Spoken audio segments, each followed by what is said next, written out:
Բարև ձեզ, հետ է Անժելա Թովմասյանը, մենք ուղիղ եթերում ենք, մեզ կարող եք հետևել Հայլի ակումբի կամ Հայլի.am-ի YouTube-յան էջում։ Հայտնի, որ ավանդույթ կա արդեն մի քանի ամիս շարունակ, մենք կամ շաբաթվա վերջին կամ շաբաթվա սկզբին մեկ այլ տաղավարում Բորիս Մուրադյանի հետ, Politics.am-ի գլխավոր խմբագրի հետ ամփոփում էինք շաբաթը։ Իհարկե մեկ-մեկ այսպես իրան լավ չէր պահում Բորիսը,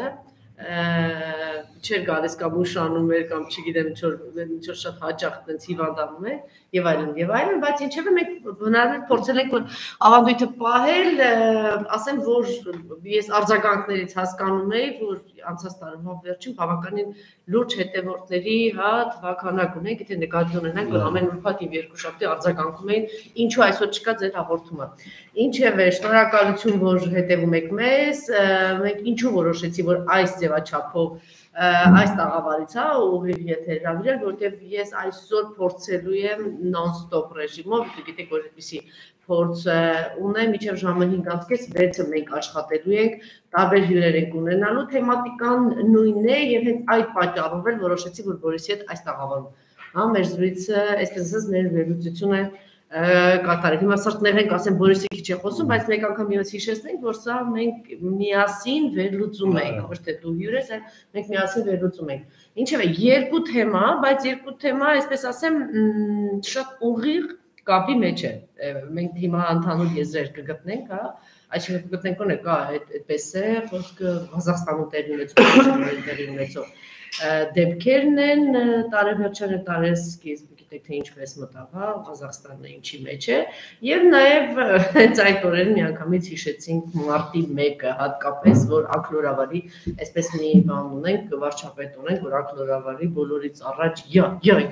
այն հիշում ես Բորիս մի հատ կինո կա որ բանով ճիպոտով ծեծան, ինչ ասում է, հիմա այդ օրը այնքան սենց բանով ճիպոտով ստացել է աչ ու ձավ, բայց մեկը դաշ չի քաղում ու չի գնում, այդ շարքերից դուրս չի գալիս, էլի, եթե տեսնում ես, դեռ ոչինչ չեղավ, երևի այնտեղ Տոկաևը, Նազարբաևը քնած էին, Պուտինը ընդհանրապես տենց բանից ամանորյա գիշերը Կաբաևայի հետ թեում հետ չգիտեմ, հələ դες չէր զարթել, Նիկոլը դες իրականում Նիկոլի կեցվածքը շատ ծիծաղել էր, բայց հասկանալի է, որովհետև ես համաձայն չեմ դրա հետ, որ Պուտինն ու Նազարբաևը դեռ տեղյակ չեն, իրականում սա աշխարհական մեծ գործողություն էր, այո,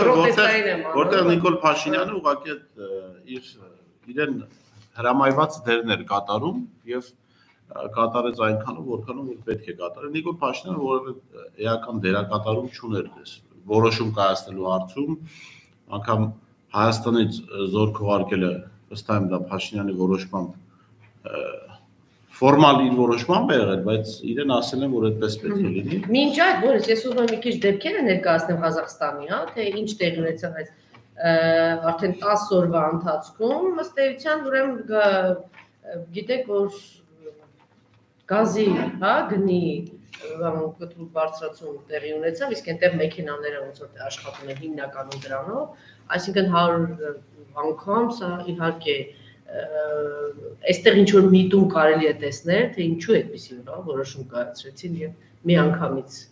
այդպեսի թանկացում, բայց իրականում այդ թանկացումով հանդերձ համեմատելով արևային երկրների հետ Ուկրաինայի հետ ինքը դեռ էլի գինը բավականին մեր հետ համեմատեք գազը հեղուկ գազի մասին է խոսքը 70 դրամ է դարձրել 150 դրամ մեր մոտ է հեղուկ գազը արժի 280 դրամ Թանկացավ, Ղազախստանում ժամանակահատվածում պետք է նկատել, որ Ղազախստանում կյանքը ավելի լավ անշուշտ, կենսամակարդակը շատ ավելի բարձր է, ինչ որ խնդիրներ կա, դե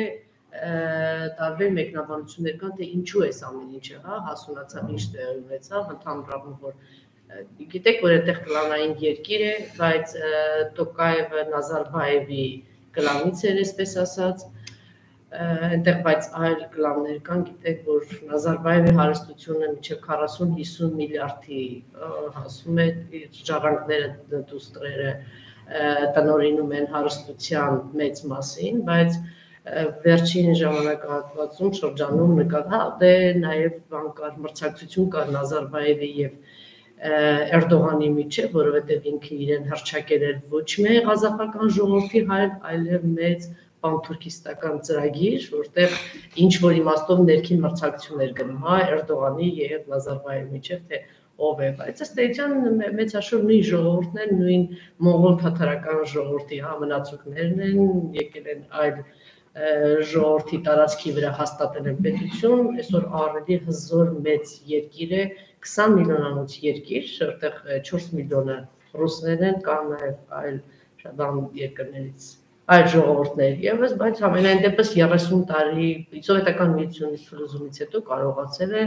իր բռունցքի մեջ պահել ողջ երկիրը եւ որևէ ցնցման երկիրը չի ենթարկվել եւ շատ առումներով Ղազախստանը եւ Նազարբայևը իրանք օրինակելի երկիր են եւ ինչպես ասում են եւ ԵԱՏՄ-ի հայրներ ինչ որ իմաստով եւ ՀԱՊԿ-ի հայրներ, այսինքն ինքը լուրջ պատմականորեն լուրջ դերակատարում ունի եւ թերևս իր վերջին առաքելությունը պանթուրքիստական խոշոր մեծ ծրագրի իրականացումն էր, ամենամեծ սահմանագիծը ունեն Ռուսաստանի հետ, ընդ որում այս վայրի վերումների փուլում հենց Կիրիլ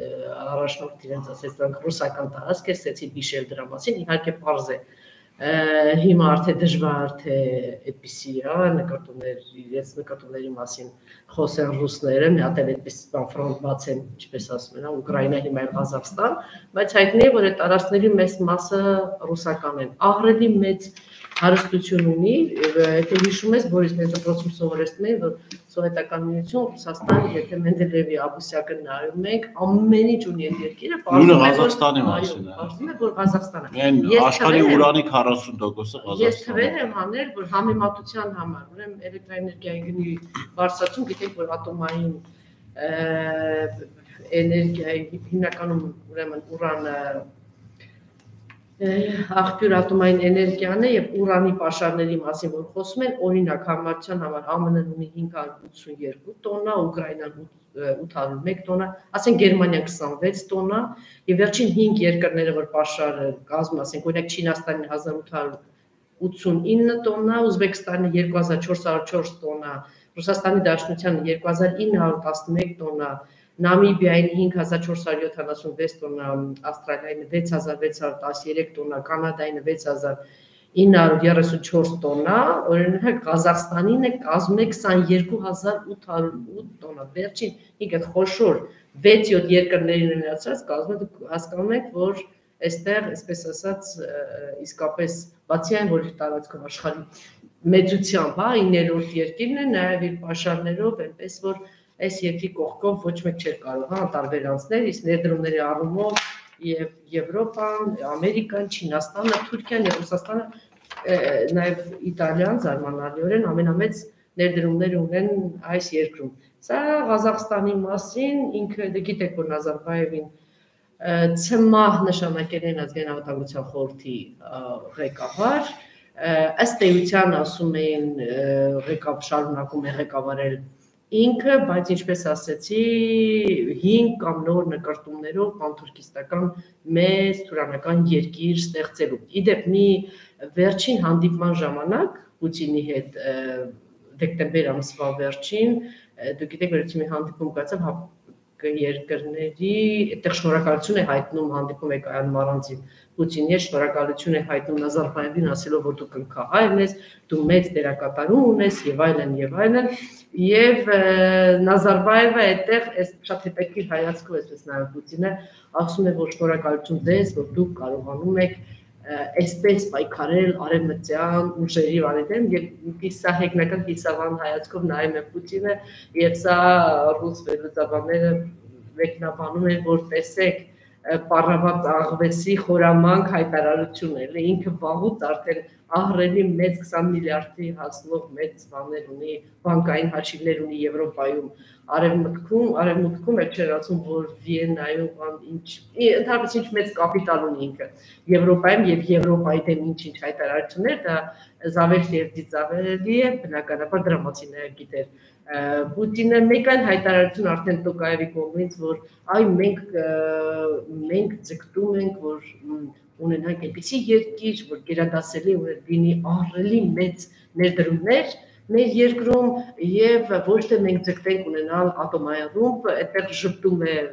Պուտինը եւ ասելով, հա, սիրելի Սադամ Հուսեյնն էլ էր այդպես բան մտածում էր Իքոնոմատոկայով հետ։ Ինչևէ, տեղի ունեցավ այդ վայրի վերումները 182 մահ 6000-ից ավելի ձերբակալություններ եւ առաջին երկու օրը եթե տեսնում եք ընդհանուր առմամբ աշխարհը հետևողի դերում էր եւ շատ զարմանալի էր Թուրքիայի պահվածքը երկու օր շարունակ լռություն բոլոր առումներով ընդ որում դա նկատել են եւ Սատանովսկին է շատ խոսում դրա մասին նկատի ունենալով որ սա պանթուրքիստական ծրագիրը իրականացնելու համար էր այս ամեն ինչը նախատեսված եւ երկու օր լուր հետևում էին նկատի ունենալով որ պիտի հաջողի այս ամեն ինչը ընդ որում ակունքները իրենք նաեւ տեսնում են հենց Նազար տանում է ըստ իրենց դեպի Նազարբաև եւ այն հայտարարությունները, որ իբրև թե 20000 գրոհայիններ կան, դա ինչ որ իմաստով նաեւ խայծ էր եւ նաեւ օգտագործեց նրա համար, որպեսզի ՀԱՊԿ-ն կամ ռուսները կարողանան ժամ առաջ մտնել։ Այդպիսի նաեւ լռություն զսպվածություն պահեց 2-3 օր շարունակ Չինաստանը, Եվրոպան մի քանի օր առաջ այսպես արձագանքեց եւ իսկ Ամերիկան եւս լուր էր ասելու որ դեմոկրատական շարժում է տեղ ուներ, բայց երբ որ աշխուժացավ Պուտինը Ռուսաստանը կամ որոշեց որ պիտի լինի, միանգամից աշխուժացավ, հայտարարեցին Սպիտակ տան մամուլի քարտուղար, ասաց այն տեղերը որտեղ որ մտնում են ռուսական բանակը, մոռացեք այդտեղից իրենք դուրս չեն գալիս, միանգամից արձագանք եղավ նաև ԱԳՆ-ից Ռուսաստանի Դաշնության, որ իսկ ահա այնտեղ որտեղ որ մտնում, զգուշացեք ասում են, այլևս նրանք երբեք դուրս չեն գա։ ԱԳՆ-ից պատասխան եղավ Ռուսաստանի Դաշնության, որ իսկ աշխարհը վաղուց արդեն զգուշացել է իմանալով պատմությունը եւ ժամանակը ցույց է տալիս, այնտեղ որ մտնում է ԱՄՆ-ի զորքը, ուրեմն սպասեք, մաս, արսափ, ավերածություն, ինչպես մի շարք երկրներում։ Ինչևէ աշխուժացան ՀԱՊԿ-ն այսպես որոշում կայացրեց եւ զորքը մտցրեց եւ շատ ուշագրավ բաներ ի հայտ եկան, օրինակ պարզվում է որ Ալմատայում կա մեծ շուկա հասկացողություն, այդ շուկայի տակ կա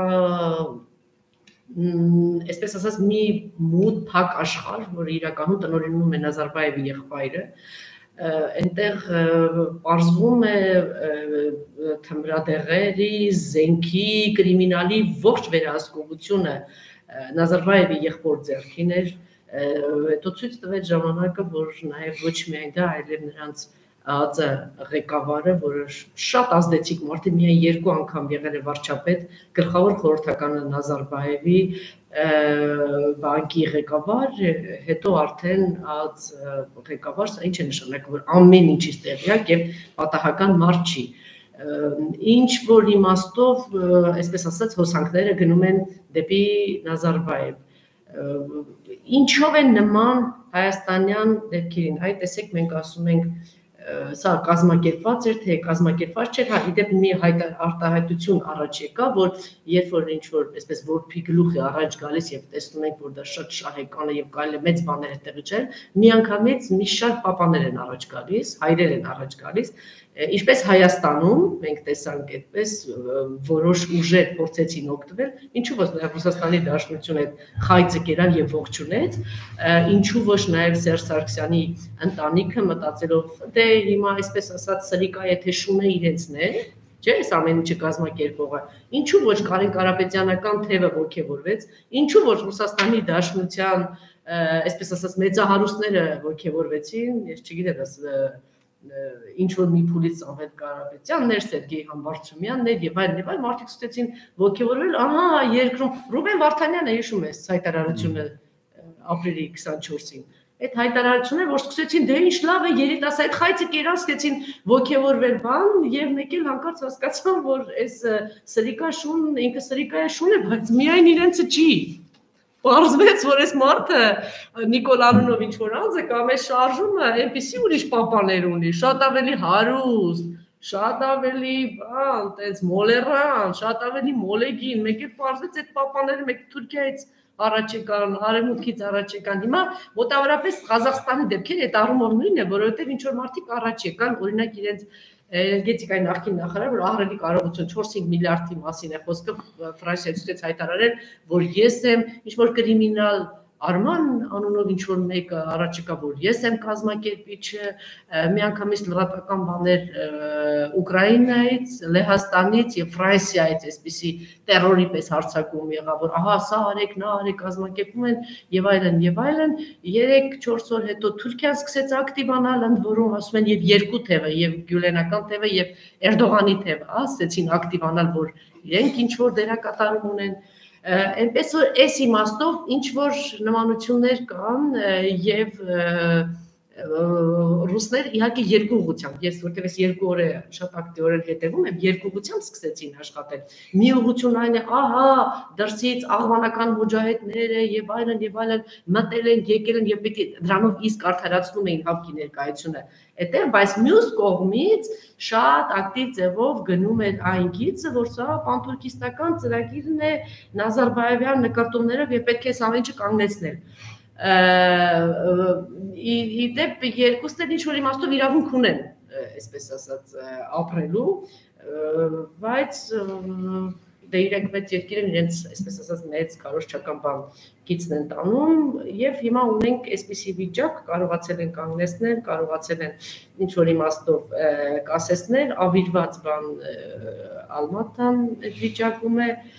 ընդհանուր առմամբ այս պատկերն է, Շնորհակալ եմ, գիտեք,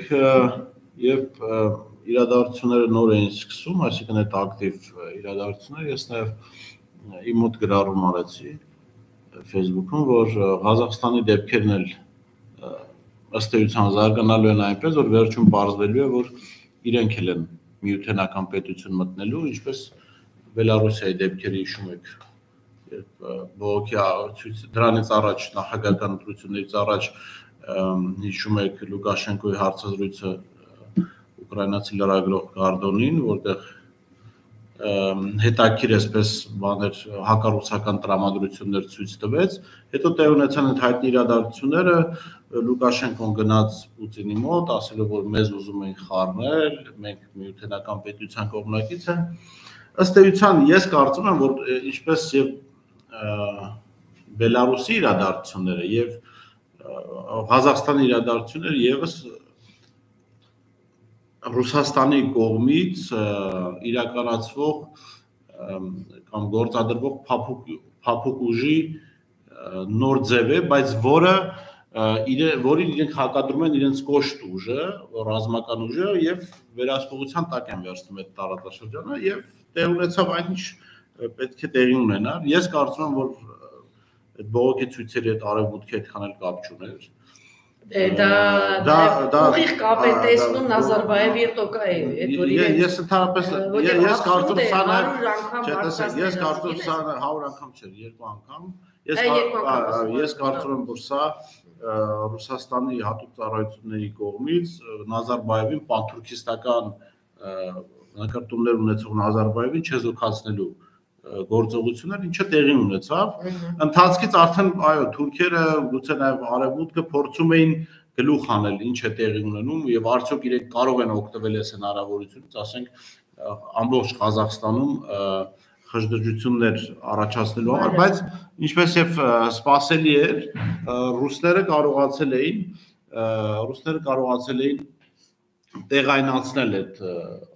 տեղայնացնել այդ ամենը եւ ինքը գրեթե Ալմատայից դուրս չեկավ այդ գործողությունների շրջանակը շատ դուրս չեկավ։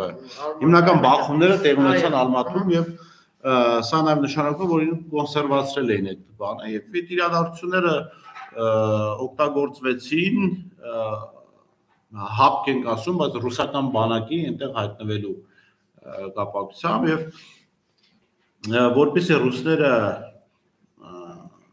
որպեսզի աշխարհը նորից ռուսներին չմեղադրի ասի զորք մցրեցիր այս երկիր, հենց հապկը դրա համար պետք եկավ, հակառակ պարագայում կարելի չէ պատկերացնել որ ռուսներին Հայաստանից գնացած 100 հոգանոց զորախումբը պետք չէ, իրենց ասենք մի զորամասի մի վաշտը բավական է, բայց իրենց պետք է որ միջազգային մի քանի պետությունների մասնակցությամբ տեղ ունենա դա, որը ավելի լեգիտիմ է լինելու եւ ավելի դժվար է լինելու արևմուտքի համար դա ներկայացնել որպես ռուսական օկուպացիա։ Չնայած ես կարծում եմ որ այնուամենայնիվ էլի դա չպետք է համարվի ռուսական օկուպացիա, որովհետև այո մեզ համար որպես Հայաստան կարևոր է որ նաև այդ պանթուրքիստական ծրագիրը խափանվի, այդ թվում նաև ռուսական կոշտ միջամտությամբ, ինչը տեղի ունեցավ Ղազախստանում եւ կարելի է միայն պատկերացնել ինչ կլիներ, եթե ռուսները թեկուզ եւ այս իրենց կողմից նախաձեռնված հատուկ գործողության իմ գնահատմամբ այդպես է, հատուկ գործողության արդյունքում ի վերահսկողության տակ չվերցնեին Ղազախստանը եւ այդ թուրքական ազդեցությունը մեծանար կամ գուցե հասներ նրան, որ ռուսները ընդհանրապես չկարողանային միջամտել Ղազախստանում տեղի ունեցող իրադարձություններին։ Սա կարծում եմ մեզ համար մեր տեսանկյունից շահեկան է, որովհետև աշխարհում այո մյուս կողմից հիմա ես կբացատրեմ դա տեսեք նաև լավ դու շվանարայ դու կամ փոփոխել սա ընդհանուր սա էր պատկերը ես կարծում եմ բայց Հայաստանի համար ինչու է Նիկոլ Փաշինյանը այդքան ջանասիրաբար մասնակցում այդ process-ին, իհարկե կարող էր ամեն ինչ առանց Facebook-յան հայտարարությունների անել, այսինքն իրեն առաջ չգցել, հա։ Նիկոլ Փաշինյանը պետք է նախ ցույց տալ, որ ինքը ինչ-որ աշխարհակաղակական process-ի մասնակից է, անգամ կառավարում է, հա, որպես ՀԱՊԿ խորհրդի նախագահ, այդպես էլ ստորագրել էր։ Ես չեմ զարմանա, եթե իրեն ԶԱԳՍ-ի թղթում էլ այնտեղ ավելացած լինի, որ ինքը ՀԱՊԿ խորհրդի նախագահ է։ Չկա, ԶԱԳՍ-ի թղթ չունի։ Այո։ Սա դուրս կունենա։ Հատուկ դա ֆիքսելու համար։ Սա եւ Փաշինյանին սա մեկ պետք է ցույց տալ, որ ինքը ինչ-որ կարևոր process-ի մասնակից է, որ աշխարհի հարց լուծողների հետ բան են քննարկում Պուտինը, Տոկաևը, եւ այլ երկրների առաջնորդներ։ Մյուս կողմից ես կարծում եմ, որ Փաշինյանը սրանով նաեւ ցույց է տալիս անդիմությանը, որը հիմնականում պրոռուսական է, որ եթե դուք փորձեք իշխանություն վերցնել փողոցով, ես կարող եմ դիմել ՀԱՊԿ-ին եւ այն ուժը Ռուսաստանը, որը դուք պատկերացնեք, որ ձեզ պետք է աջակցի, կգա եւ կճնշի ձեզ եւ այս իմաստը կարծում կար այնուամենայնիվ Փաշինյանի ակտիվության մեջ ցույց տալու համար, որ այո, ինքը նաեւ ունի հնարավորություն իր իշխանությունը պահելու համար հրավիրելու նաև ՀԱՊԿ զորքեր, ռուսական զորքեր արդեն Երևան։ Բայց այստեղ սակայն կա նաև սակայն, այո, կա նաև սակայն, սա նաև նշանակում որ Փաշինյանը եթե գոյություն ունի 100%-անոց ինչ-որ բան, ինքը 150%-ով արդեն կախվածության մեջ ենք ռուսներից, որովհետև այդ նույն ՀԱՊԿ զորքերը կարող են գալ եւ Փաշինյանին այստեղ մեկուսացնել։ Այսինքն չգիտեմ, այդ ԱՊԿ-շները կարող են հայտնվել, որոնք գնացել էին Ղազախստան, այդ ԱՊԿ-շները կարող են հայտնվել Հայաստանում եւ ՀԱՊԿ-ը կարող է գալ։ Բայց նա նկատի ունենք, որ մոլորակի Ալեն Սիմոնյանի խնդրանքով ՀԱՊԿ-ը կարող է գալ, այո։ Բայց ինքը քանի որ մեծ ավանտյուրիստ է կամ մեր, չգիտեմ, մանր ավանտյուրիստ եւ իրեն թվում է որ ամեն անգամ այդ իրավիճակից բան կանի կօգտվի, դե իսկ դուք գիտես որ բոլոր ավանտյուրիստները բայց մինչեւ հիմա Փաշինյանը օգտվել է, այնպես որ առիթ ունի այդպես մտածել։ Մի քիչ ավելի բաց է, հա, որ տես նախ ՀԱՊԿ-ի հետ կապված բոլորն ասում են, որ դա թղթե մի հատ ինչ-որ բան է, մի հատ քամի եւ գոյություն չունի եւ անհրաժեշտություն կար արդեն 30 տարի է եթե գործում էր, անհրաժեշտություն կար դրսևորելու, այս իմաստով է բաներ։ Ես համաձայն եմ, իհարկե դու ճիշտ ես, որ ռուսները բացառված էր, որ բաց թողեին, որտեղ Ղազախստանը բաց թողնել ընդհանրապես վերջացած ավարտված թեմա էր, թե այդ պանթուրքիստական ծրագիրը, որում մեկ ամիս առաջ էր, հիշում ես, այդ քարտեզը ցուցադրեցին, մարդիկ իրենց, այսպես ասած, հայ հռչակելով, որ իսկ այնտեղ Հայաստանն ընդհանրապես գոյություն չուներ եւ մեծ տարածքներ նաեւ Ռուսաստանը սրանով նաև ցույց տվեց, որ ինքը այլևս պատրաստ է կոշտ ուժ գործադրել իր շահերի պահպանման։ Ընդ որում ժամանակն էլ ասում էի պատահական ընտրված չի այդ ժամանակը։ Չինաստանը զբաղված է Օլիմպիադայով, նախատեսում է այս շաբաթ այս օրերին արդեն իսկ սկսել են բանակցությունները հիմնական բանակցությունները 4-շաբթի եւ 5-շաբթի է կայանալու, Ռուսաստանի Դաշնությունը եւ ԱՄՆ զբաղված է դրանով եւ մինչեւ պայմանավորվածությունների ձեռքբերումը դա տեղի պետք է ունենա։ Մինչեւ պետք է ամեն ինչը կազմակերպել եւ այսինքն դա էլ է ճշգրիտ հաշվարկով ամեն ինչը տեղի ունի։ Ինչ վերաբերում է Նիկոլ Փաշինյանին, ես չգիտեմ, հավատունեցել են խոսելու թե ոչ, իմ լրագրողները այդ հարցը բարձրացրեց, Անցած տարեվերջին գոլսում մենք շատ ակտիվորեն տարածեցինք Անդրանիկ Միրանյանը մի հրապարակման հանդես եկավ, ընդ որում բավականին խիզախ համարձակ հրապարակում էր այն իմաստով, որ ինքը աշխատում է ապրում եւ աշխատում է Ռուսաստանի Դաշնությունում եւ ահա գրել է, չգիտեմ, ծանոթացել է հրապարակման հետ թե ոչ, որ ինչ 3 խոշոր սխալ է թույլ տվել Ռուսաստանի Դաշնությունը Հայաստանի հետ կապված։ Առաջինը այն, որ ինչ որ տեղի ունեցավ Բելարուսում, ինչպես իրենք ճնշեցին, բայց ահա Հայաստանում տեղի ունեցավ 2018 թվականին, մատին չխփեցին, ինչ որ իմաստով ոգևորվեցին եւ 1 ժամ հետո Զախարովան ողջունեց։ Այն Գալստյանի նախկին խոսքին, որ իրենք մտածում էին, ահա հայրեր էին հայտնվել, պապաներ էին հայտնվել, նաեւ Ռուսաստանը մտածում էր դե իր մարդը կգա, Կարեն Կարապետյանը կգա կամ Նիկոլի Ոդկը, ոչի իրենց տակ է, ինչ պիտի անի։ Բայց իրականում չէին հասկանում, որ ինքը շատ ավելի խոշոր պապաներ ունի, դեմս Արևմուտքի եւ Թուրքիայի։ Ահա այստեղ էլ որ սխալվեց Ռուսաստանը։ Ես հստակ դուք ձերը չհամաձայնում եմ։ Ես 3 կետեր եմ նշել, բայց Փաշինյանը ինչ է գլոբալ առումով արել ռուսների դեմ։ Ինչ է արել։ Հիմա ակնհայտ Ադրբեջան թուրքիստական թուրքական մեծ աշխարհը, այսպես ասած, մի մասը Ադրբեջանը վերցրեց իր զորքերը 10000 մարդ այստեղ սպանեց սահմանային կարևոր կետերում իրենք են վերջնական իրենց ծրագիրը իրականացնելու են եւ ինչպես Միրանյանն էր ասում միջև հիմա մի լուրջ քաղաքական գործիչ վերլուծաբան դեռ չի փաստարկված չի ներկայացրել թե այս ճանապարհը միջանցքը բացելով ինչ են շահում 0 արդյունք իրենց համար իրենց ներկայությունը այստեղ ակնհայտ է 3+3 տարբերակը կա Թուրքիան մտավ այս պրոբլեմների միջանցքի մասին որ միշտ խոսում է դուք հիշում եք նոյեմբերի չէ բայց հիշում եք նոյեմբերի 9-ի փաստաթղթի մեջ ինչ է գրած նոյեմբերի 9-ի փաստաթղթի մեջ գրված է որ ճանապարհը որը Ադրբեջանին ապահովելու է Նախիջևանի հետ կապ ովքեր են վերահսկելու գիտեք ռուսները ինչ արել Փաշինյանը հակառուսական կամ այդ ճանապարհը ասեք դրանից լավման ռուսները չէին կարող ստանալ Քերի ակնհայտ ներկայությունը էստեղ Ինչ ներկայություն ճանապարհը վերահսկել եթե ժամանակը ոնց է Սյունիքում մտել են Իդեպ հապկի հետ կապված ես միջանկյալ ինչ-որ բան ասեմ, հիմա որ հապկը դիմեց որ եկեք։ Մարդ իրաբերանով ասելա, չէ՞ Նիկոլը, որ օտա այլ ազգի ներկայացուցիչները 300 հոգի Հայաստան են մտել։ Ինչի հապկին չի դիմում որ կան հանեն։ Հիմա շատ լավ առիթ է մենք դրա մասին խոսենք, բայց խնդրում եմ թույլ տաս 3 կետերը նշեմ, կարծում եմ քեզ հետաքրքիր կլինի որ հապկին դիմի։ Դե Անդրանիկ Միրանյանը 2 կարևոր կետեր են նշեմ, որ երկրորդ անգամ երբ որ գենշտաբը հայտարարեց, որ իրենք իր զորուչի այս իշխանությունը կատարելու, հա, այսպես ասած իր պարտականությունները եւ հրաժարական էին պահանջում, այդտեղ դա հանրայնորեն չխոսեց, չհրապարակվեց դրա մասին, բայց հայտնի էր որ Ռուսաստանի գենշտաբից արձագանք էր եղել, որ եթե դուք քայլ անեք, ապա մենք չենք պատրաստվում Թուրքիայի կողմից հարձակումների դեպքում, իսկ դուք գիտեք որ առաջին արձագանքողը եղավ Էրդողանը եւ Ալիևը պաշտպանելու։ Սա երկրորդ կարևոր սխալը եւ երրորդ կարևոր երրորդ մեծ սխալը, որ ընտրությունների ժամանակ նրանք բացարձակ չմիջամտեցին եւ այստեղ պարզ էր անունը չի տալիս, բայց Ռոբերտ Քոչարյանի պարագայում իսկ ինքն էր, հա, առաջնորդողը, այսպես ասած բացարձակ որևէ աջակցություն բան չեղավ եւ արձանագրվեց այսպես ասած կեղծիքներով անվանեց Նիկոլի հաղթանակը եւ ինչ պիտի լինի, որ եւ ընդ որում իրենք նպաստում են, որ թուրքամետ, թուրքահպատակ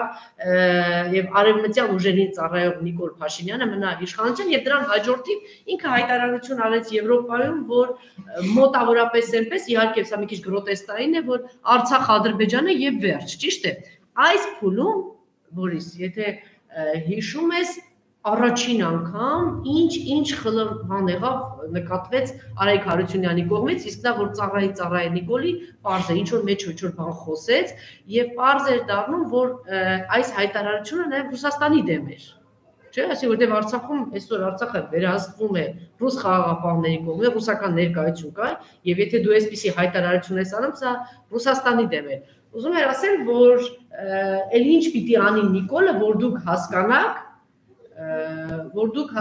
որ այս մարդը ոչ թե դուք եթե ձեզ թվում է ծեծված շունը եւ պոչը ձեր տակ է, այս մարդը հնարավոր ամեն առիթից օգտվելով գնում է իրական ծառայում է իր իրական տերերին, թուրքերին եւ արևմուտքին։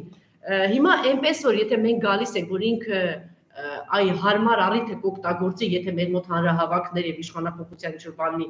ԱՊԿ-ի կկանչի, այնպես որ չեմ կարծում որ հիմա էլ, եթե նկատի ունենք թե Ղազախստանում ինչ ակտիվություն դրսևորեց Ռուսաստանը, էշիական ջում պիտի քննածնեն կամ արչիպես պիտի քնած լինեն եւ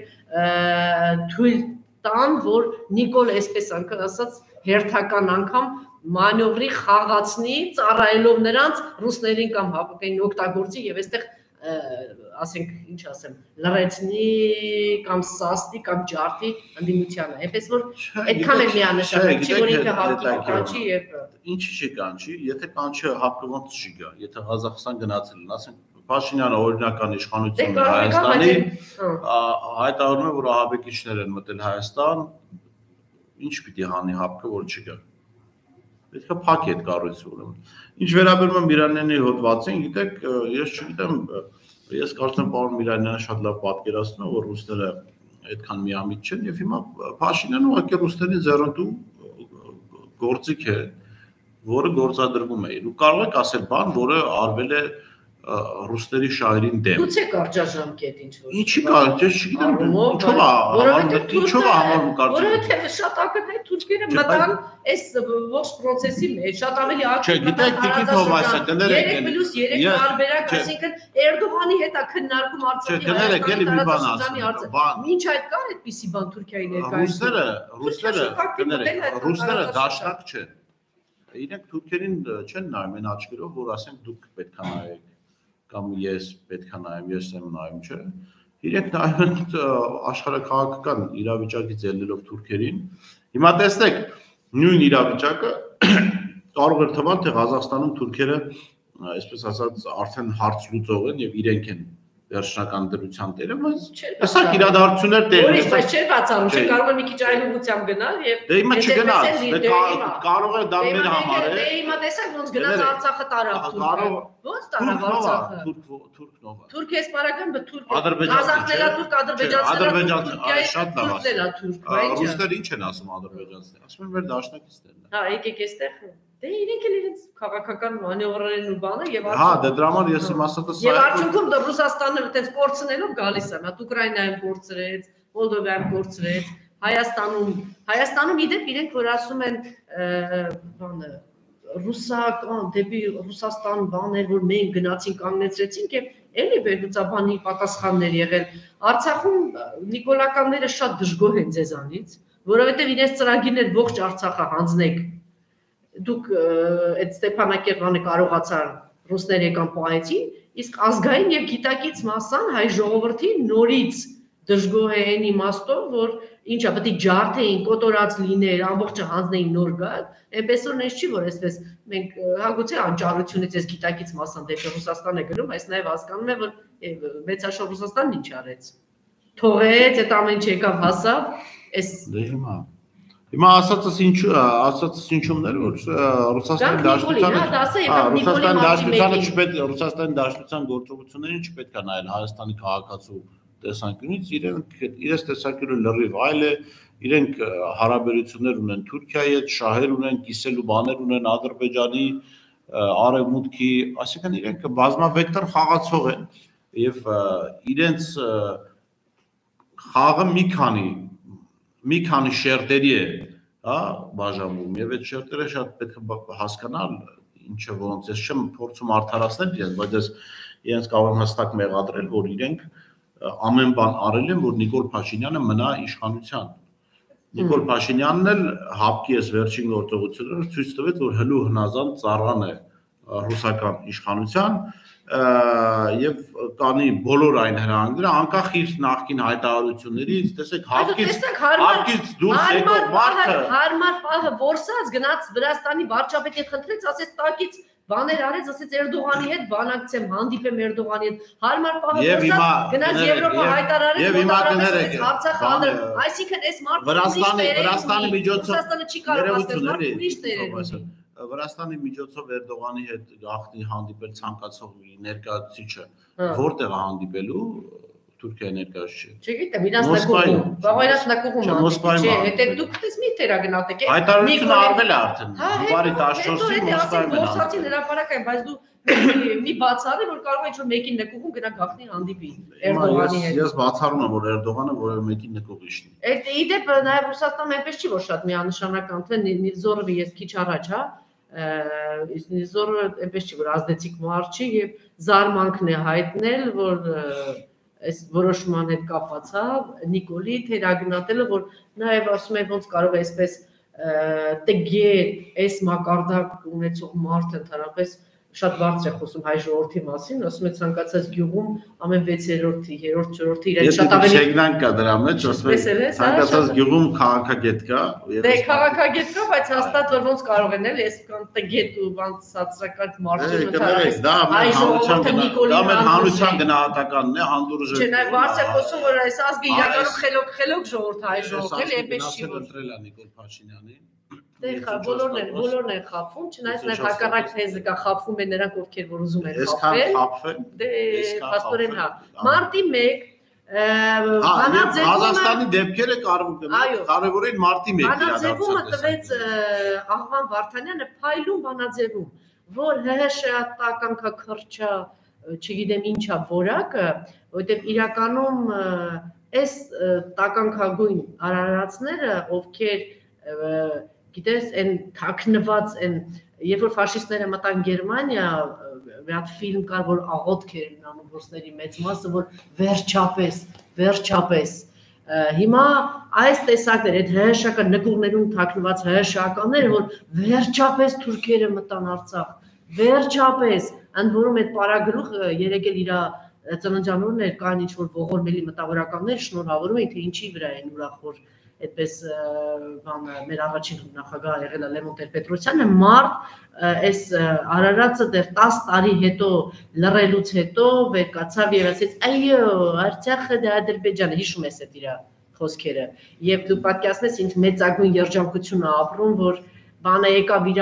հոգեզավակ որդին եւ վերջապես ծրագիր իրականացեցան, ցեղասպանեցին հայ ժողովրդին, ավել Արցախը տվեցին։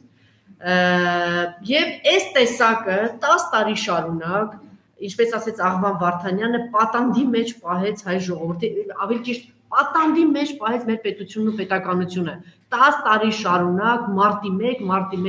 1 եւ հիմա տեսնելով, ես կարծում եմ այս ամեն ինչը տեսնելուց հետո ազգովի ներողություն խնդրեմ Ռոբերտ Քոչարյանից, շնորհակալություն Վարդանյանը ինչ էր անում 15 թվականին Տեր-Պետրոսյանի հետ գնում էր իշխանություն վերցնելու, չէ՞։ Աղվան Վարդանյանը ներողություն, դա չես տիրապետում, Աղվան Վարդանյանը հրաժարվեց։ Քարյակ էին, միջև հետո դարան երյակ։ Աղվան Վարդանյանը հրաժարվեց, գուցե ընդդիմադիրում, բայց գոնե Աղվան Վարդանյանը Չէ, խոսքը 15 թվականի մասին է։ Չէ, խոսքը 15 թվականի իրադարձությունների մասին է, որտեղ Դաշնակցությունը Տեր-Պետրոսյանը Դե Դաշնակցության սխալների մասին մենք 3 հաղորդում կարող ենք նվիրել, ինչևէ, տեսեք 2018 թվականին էլ այսինքն պետք է շնորհակալություն հայտնել երախտապարտ լինել Ռոբերտ Քոչարյանին, որ կարողացավ հիմա Ղազախստանի օրինակը թույլ տվեց, որ պետքա հայտարար էր, չէ՞, տակայը ոչնչացնել, ոչ մի երկխոսություն, ոչ մի համաձայնություն, ոչ մի ուղղակի կրակել եւ ոչնչացնել terroristներին։ Իսկ այստեղ պարզվեց, որ մի հատ Սլոյան անունով մի հատ ողորմելի տականքագույն արարած, որը ինչպես ասում են հրապարակումներ եղավ բազմաթիվ, որ այսպես ասած իր որդու արյունն էր ծախում, հիմա պետք է պարզ դառնա, թե դրանք terrorist հանցագործներին, փաստորեն մեր երկիրը այդ 10 զոհվածները հիմա եթե Նիկոլը հայտարարում է, որ գնում է terrorist չգիտեմ ինչերի դեմ պայքարելու, ուրեմն Նիկոլ, թիվ 1 terrorist-ը դու ես, Լևոն Տեր-Պետրոսյանի եւ 10 զոհվածների հետ կազմա Ալիկ Արզումանյանների հետ միասին, ճիշտ է։ Իր խոսքերը հակադարձում են, որ Նիկոլ terrorist-ը դուք եք, չէ՞։ Հիմա Ղազախստան դու զորք ուղարկելով ցույց տվեցիր, որ դու terrorist ես, դուք հանցագործ խուլիգաններ եք, որովհետեւ նույն կերպ ավիրում էին քաղաքապետարանը, ծեծում ջարդում էին ոստիկաններին, զինվորականներին, թալանում էին խանութները եւ այլն եւ այլն։ Հիմա պետք է ազգովի պահանջեն, որ այս թրքահապատակ գիժվածքը այն 10 հոգու փողա չէ տվել։ Այդ փողերը պետք է հետ վերադարձնեն։ Այդ փողերը պետք է հետ վերադարձնեն, Բորիս։ Քլոյանն է, Սլոյանն է, չգիտեմ ինչ ես։ Այդ տականք, եւ որ քեզ օգտագործում էին Ռոբերտ Քոչարյանի դատի ժամանակ, այնտեղ մի հատ էլ բան կա, ինչ էր անունը։ Քույրը ամենայն հայոց, չգիտեմ ինչի, Ստյոպայի։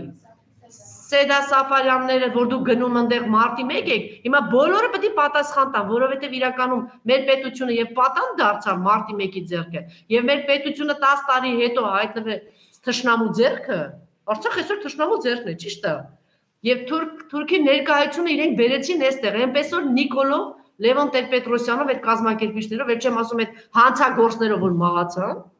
դրանց բոլորի պետք է հետ ողողը դատեն։ Այո, հանել նորից սպանել կամ այդ գումարները պետք է բոլորը հետ վերադարձնել։ Իրականում գիտեք,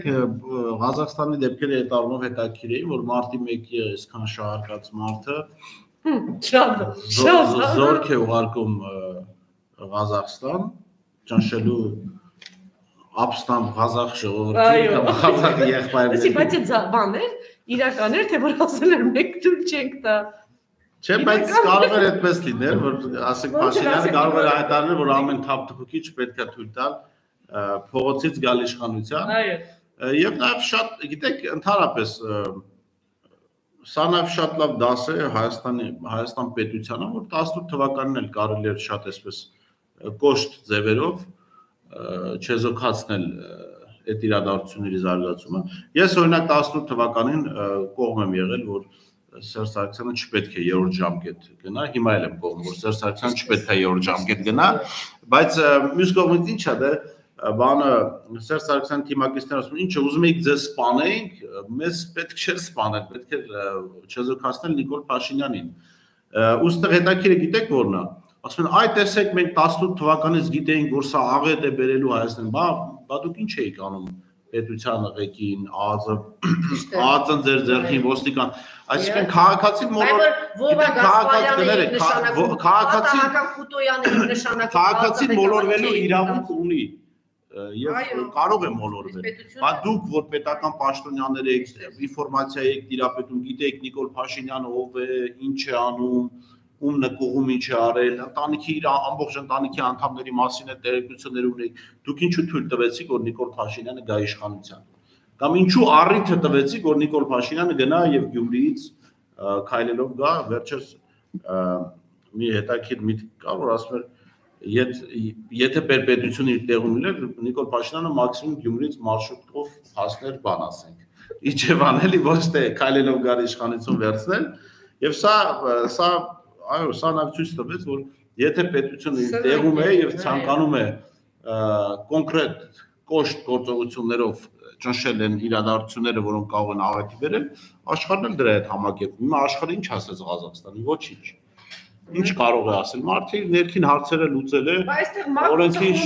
Վրաստան, Թուրքիայի հետ ինչ որ ծրագրեր է իրականացնում, 48 միլիոն Թուրքիայից մի անգամ է գալիս Հայաստան, 110 միլիոն երկրորդ անգամ, բա որտեղ է այդ պետությունը, իհարկե։ Ինչ էիք բա դուք մտածում։ Բա Ռուբինյանները գնում էին ինչ որ վարժեցվում էին Թուրքիայում տարիներ շարունակ, բա դուք ինչ էիք մտածում։ Իդեպ ամենազավեշտ, ասենք, թուրք գործակալի ես դրան եմ գնել, ես դրան եմ ուզում անդրադառնալ, Միքայել Մինասյանը, որ նախկին իշխանության մեջ տեղ է զբաղեցրել, բավական լավ հաջողված մեր դեսպաններից մեկն եղել է։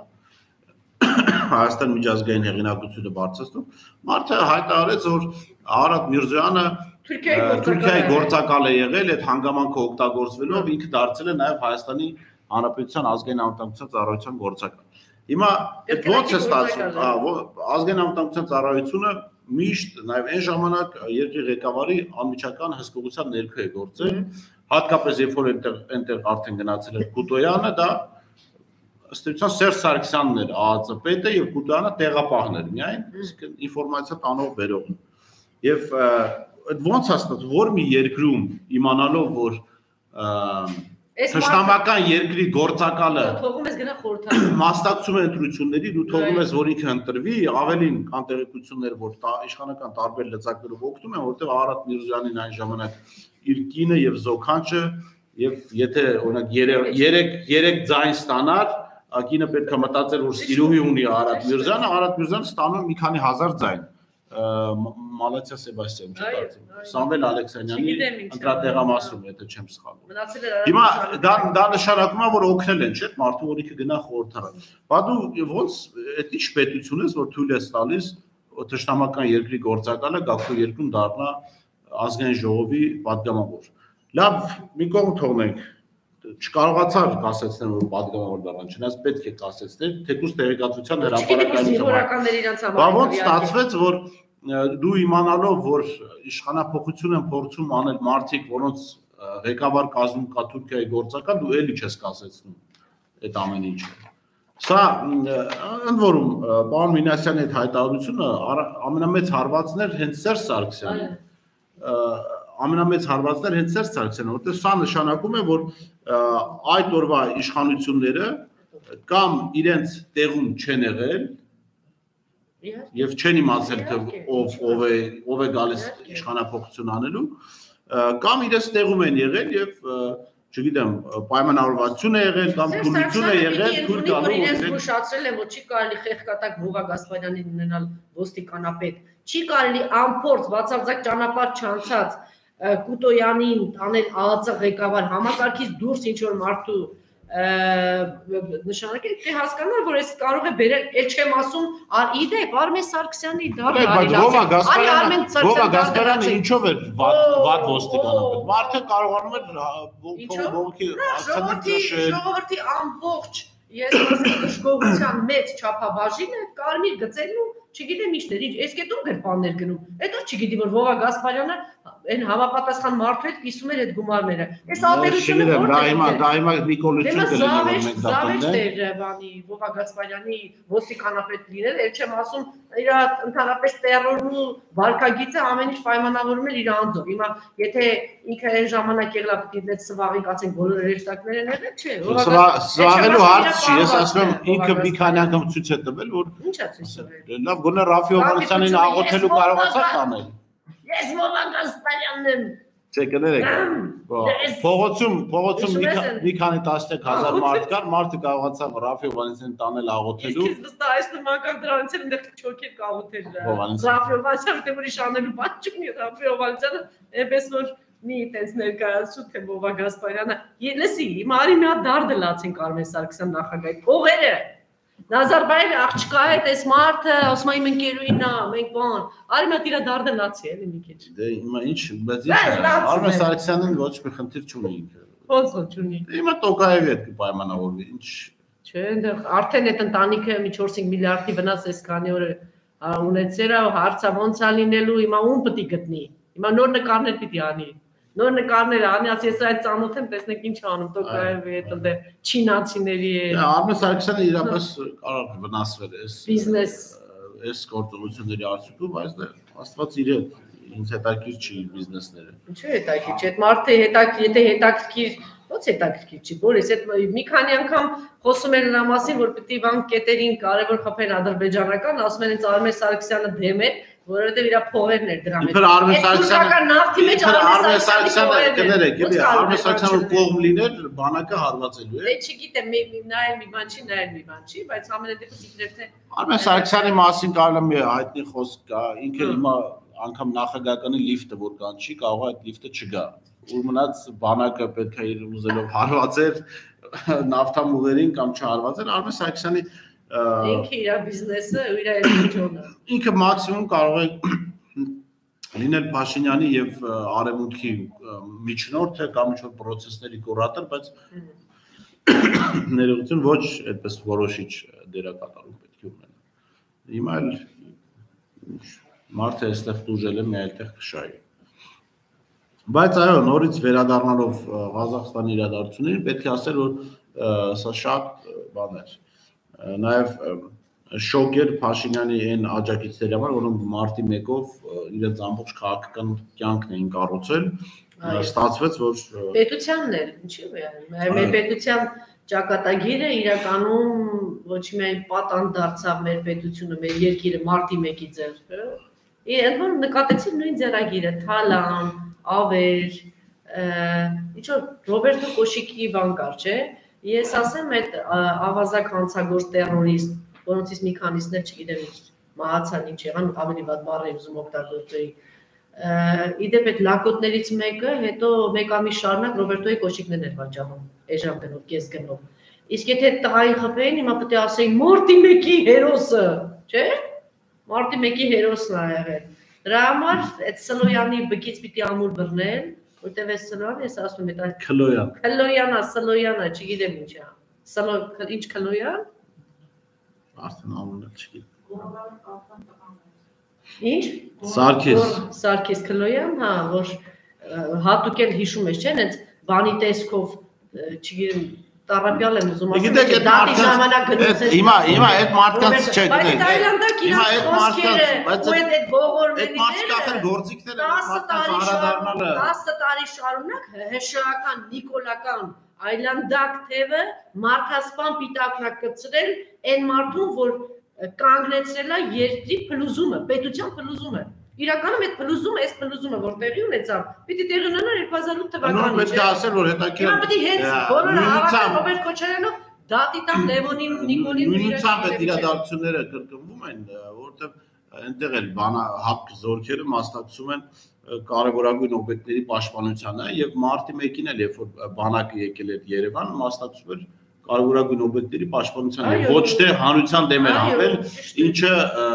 տարիներ շարունակ այսպես մանիպուլացվեց, հանրությանը ներկայացվեց, այո, բանակը հանվել է ժողովրդի դեմ, հետաքրքիր է որ նույն այդ ժամանակ, երբ որ մեր սահմանների անվտանգությունը շատ ավելի բարձր, մի քանի գլուխ բարձր մակարդակի վրա էր գտնվում, Փաշինյանը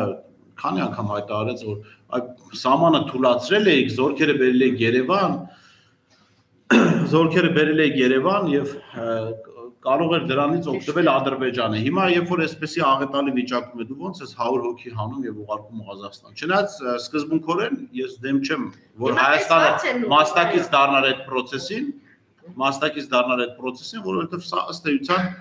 հակաթուրքական գործողություն էր, բայց այսինքն այս ամեն ինչի մեջ խնդիրը Նիկոլ Փաշինյանի անձն է։ Մարդ, որը մարտի 1-ը շահարկելով եկել է իշխանության, մարդ, որը այսքան տարի խոսել է բանակը իբրև թե քաղաք չբերելու կամ այդ սկզբունքների մասին, ինքը հայկական բանակը օգտագործում է օտար երկրում քաղաքական process-ների մասնակցել։ 300 հոգի ադրբեջանցիներ մտել են մեր տարածք, այդ մեր կողմն է ասում։ Իսկ դու հասկանում ես ինչքանի հազարների մասին է խոսքը, որ Հայաստան Հանրապետության տարածք են մտել ադրբեջանցիները։ Եվ հետո մարդը հայտարարում է, ասում է, կարող է մի լիճ պահելու համար մենք պետք է լիճ, հայրենիքի մասին է խոսքը, մեր տարածքի մասին է խոսքը։ Հետո այնտեղ մի հատ հիվանդ ունի հանձնաժողովի նախագահ, Վոլոդյա ինչ է։ Վոլոդյա Վլադիմիր Վարդանյանը, ինչ որ ասում է, ինչ տարածքներ է, ինչ է այդ տարածքների ոչ են գնալու այդ տարածքների համար, բայց հետո մեկ էլ պարզա դառնում այս մարդու համար Ղազախստանի չգիտեմ ինչ տարածքները շատ ավելի կարևոր են, հետո իր երկրի որովհետև ասեցի Ղազախստանի գործողությանը մասնակցելով ինքը իր իշխանության հետագա պահպանման հարցն է լուծում, իսկ Սևլիճը ինչ իշխանության։ Հիմա Երևան էլ կան հասնեն։ Հիմա այստեղ հարց է գալիս, ինչ պիտի աներ, ասենք, որ տեսը, իհարկե պիտի ինքն էլ եթե որոշումը կար, համաձայնել այդ որոշման հետ, բայց ասենք զորք որն է 100 հոգի ուղարկել, չուղարկել ունենալով բազմաթիվ հիմնավորումներ, չէ՞, օրինակ որ հենց հիմա իմ երկրում կան ադրբեջանցի տերորիստներ, ճիշտ է։ Հենց հիմա մենք վտանգի տակ ենք իմ երկիրը։ Իմ երկիրը նոր է դուրս եկել պատերազմի միջից, ունի այսպիսի կորուստներ։ Ես այսպիսի իրավիճակում չեմ դիմել ՀԱՊԿ-ին, ճիշտ է։ Այսինքն դու քեզ այնտեղ ինչի համար են նստացրել։ Այ չգիտեմ ինչի ծնունդ։ Նստել այնտեղ, որ ինչ անի, որ ինչ ասեն, ծեծված շամպես կամ սրանց ասի, այո կամ նրանց ասի։ Այո անի, այսինքն համաձայնել, որ այո, մենք էլ ենք կողմ, բայց գոնե հիմնավորել, որ մեր ներկայությունը այնտեղ չլինի, որովհետև դեռ տարիներ անցնելու են եւ այստեղ նաեւ այն տեսակետը հնչեց, որ այնտեղ շատ հայեր կան, բավականին կայացած, բավականին բարեկեցիկ բան, դեռ հայտնի չի թե այս ամեն ինչը ինչ կերպ կշրջվի եւ այս ամեն ինչը ինչ կանոն կուղղվի ընդհանրապես հայ ժողովրդի եւ հատկապես այնտեղ ապրող հայերի դեմ, ճիշտ է։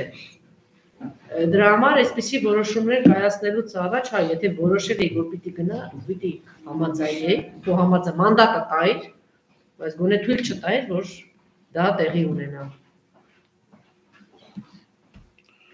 Ավարտենք, հա, երևի։ Որովհետև դե իհարկե քննարկման հիմնական թեման դա էր եւ մենք պետք է հասկանայինք թե ինչքանով էր օգտակար դրան մասնակցել, չմասնակցել եւ կարծում կարեւոր է մարտի 1-ի հետ զուգահեռները, որը այո։ Ես շնորհակալ եմ, որ հետևում եք մեզ, ինչու է ես շատ խոսում, ես հաղորդման սկզբում ասացի, որ մենք Բորիսի հետ սովորաբար ամեն շաբաթվա վերջին ամփոփում էինք շաբաթը, այսօր մի փոքր ձևաչափից դուրս է, որովհետև ես որոշել եմ, որ մենք պիտի աշխատենք non-stop, հա, ռեժիմով, այսինքն մինչև 6-ը աշխատելու ենք, ես տարբեր հյուրեր ունեմ, հիմնական մեզ 2 թեման ենք, հա, շոշափելու Ղազախստանի դեպքեր եւ մարտի 1 զուգահեռ անցկացնելու եւ Նիկոլի կայացրած որոշումը, մենք այստեղ ոչ թե այս պարագայում ոչ թե Բորիս Մուրազին պոլիտիկայի դեպի խմբագիրը իմ հյուրն էր, այլ մենք մեր ձևաչափի մեջ ենք, մենք միասին վերլուծում ենք, որտեղ ասում են թե ինչու է այս կամ ակտիվ այդ նպատակով։ Ես շնորհակալ եմ Բորիս քեզ, հիմա իմ հյուրն է Հայաստան, իմ հյուրն է, պատիվ ունեմ Դաշինքից հանրապետական կուսակցությունից Տիգրան Աբրամյանը, ես պարոն Աբրամյանին պիտի խնդրեմ, պարոն Աբրամյան, մեկ ուղիղ եթերում ենք, խնդրեմ։ Բարև ձեզ, շնորհակալ եմ պարոն Աբրամյան, որ համաձայնեցիք գալ այս զրույցին, այս հանդիպման, ինչպես ես ասացի, դուք հետևում եք, լսեցիք, որ մենք հիմնականում 3 թեմայի շուրջ ենք խոսելու, Ղազախստանի դեպքեր, ինչ տեղի ունեցավ, ինչ հանգուցալուծում, ինչ զարգացում եւ ինչ ընթացք եւ մարտի 1, ինչ զուգահեռներ կարող ենք տեսնել եւ մեր այսպես ասած մանր կամ խոշոր ավանտյուրիստիկ հայլերը, հայտարարությունները եւ գործողությունները։ Ձեր մեկնությամբ Ղազախստանում ինչ տեղի ունեցավ, հնարավորինս ամփոփ եւ ըստ էության կխնդրեի ներկայացնեի, խնդրեմ։ Շնորհակալություն, Ղազախստանում իրականում տեղ ունենում զարգացումներ, որոնք ունեն մի կողմից բավականին խորքային էլեմենտներ, մյուս կողմից ունեն մի քանի հարթություն, դրանք խաղ բնակիչների, քաղաքացիների ակցիաներն են մի կողմից, մյուս կողմից այնտեղ որոշակի ակտիվացրած ծայրահեղականների, այսպես ասեմ, ակտիվությունը, որի միջոցով փորձ է արվում Ղազախստանը անկայունացնել, Ղազախստանի միջոցով նաև, այսպես ասեմ, միանգամից Ռուսաստանին հարակից մեծ տով երկրներ, այսինքն այն ամեն ինչ որ մենք տեսնում ենք Ղազախստանում, դա սպառնում է ողջ Միջին Ասիայի, հաշվի առնենք այն հանգամանքը, որ Ղազախստանը կայուն երկրներից է Միջին Ասիական, միշտ համարվել է ամենակայուն, 30 տարի անցնցում։ Չնայած տարբեր փուլերում, այնտեղ տարբեր բնակավայրերում տեղ ունեցել ակցիաներ, տեղ ունեցել տարբեր խմբերի ակտիվացումներ եւ այլն, բայց այսպիսի տալչոք, այսպիսի հրում կարծես թե մինչև այս տեղի չէր ունեցել։ Բավական հետաքրքրական էր, որ վերջին տարիներին Թուրքիան փորձում էր ակտիվացնել իր ազդեցությունը Միջին Ասիայում, թուրքալեզու այդ պետությունների համագործակցության ձևաչափում, բայց այս գործընթացի ժամանակ Թուրքիան բավականին ուշ արձագանքեց Ղազախստանի իրադարձություններին 3 օր հետո։ Եվ պետք է մեկ ուշագրավ բան առանձնացնել, թուրքական ադրբեջանական քարոզչությունը բավականին ակտիվ աշխատում էր Ղազախստանի դեմ, սա պետք է անպայման ընդգծենք, որովհետև սա առաջիկայում դառնալու է Միջին Ասիայում հետագա քաղաքական զարգացումների վերախմբավորման գործընթաց եւ իրականության մեջ հատկապես ՀԱՊԿ խաղաղապահ ուժերի Ղազախստան մտնելուց հետո իրադարձությունները արտաքին խաղացողների առումով բավականին ակտիվացել է։ Նկատելի է, որ ՀԱՊԿ-ի ներկայությունը Ղազախստանում անհանգստացրել է եւ Արևմուտքին եւ հատկապես Թուրքիային, ով բավականին մեծ ախորժակ ուներ ազդեցության իր գոտում ներառելու Ղազախստանը եւ այս պարագայում ղազախական իրադարձությունները պետք է դիտարկել այս տեսանկյունից շատ ավելի լայն եվրասիական, մի կողմից եվրասիական ընդհանուր տարածաշրջանում, մյուս կողմից այդ պանթուրքիստական գաղափարների, այսպես ասեմ, արգելակման համատեքստում։ Իրականության մեջ այս օրերին քննարկումների վերջին կարծես թե էտապում է հայտնվել բուն Ղազախստանում ապրող մարդկանց, այդ թվում նաև հայկական համայնքի հետ կապված հարցերը իրականության մեջ մենք Ղազախստանի հետ Հայաստանը կապված է եւ ՀԱՊԿ-ի ֆորմատով եւ Եվրասիական միության դեռ չեմ խոսում ԱՊՀ-ի ձևաչափը այս տեսանկյունից բնական է որ մեր համար անհանգստացնող է այլ այդ իրադարձությունները եւ հենց հայերը Ղազախստանում ապրող հայերը եւ առասարակ Ղազախ ժողովրդի որովհետեւ իրականության մեջ քաղաքական գործընթացները ինչպիսին գծումել ունենան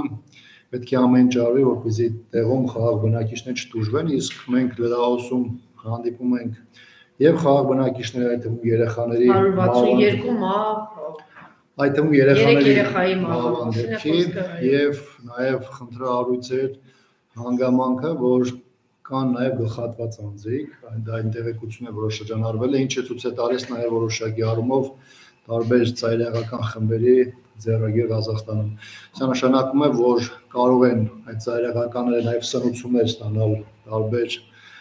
խողովակներով եւ իրադարձությունը դեռ երկար ժամանակ պահեն անկայունության փուլում Շատ լավ եւ մեր ներգրավության մասին ես քիչ առաջ է դրա մասին եմ խոսում որ որոշ փորձագետներ ասում են որ այո պետք է ընդառաջել մանդատը տալ որ մենք ենք համաձայն բայց մյուս կողմից կարելի է բերել առնվազն չգիտեմ 20-50 փաստարկ որ մեր ներկայություն մենք չենք կարող ուղարկել որովհետեւ հենց հիմա ասենք ըստ Նիկոլի չեմ ասում որ շատ ավելի բան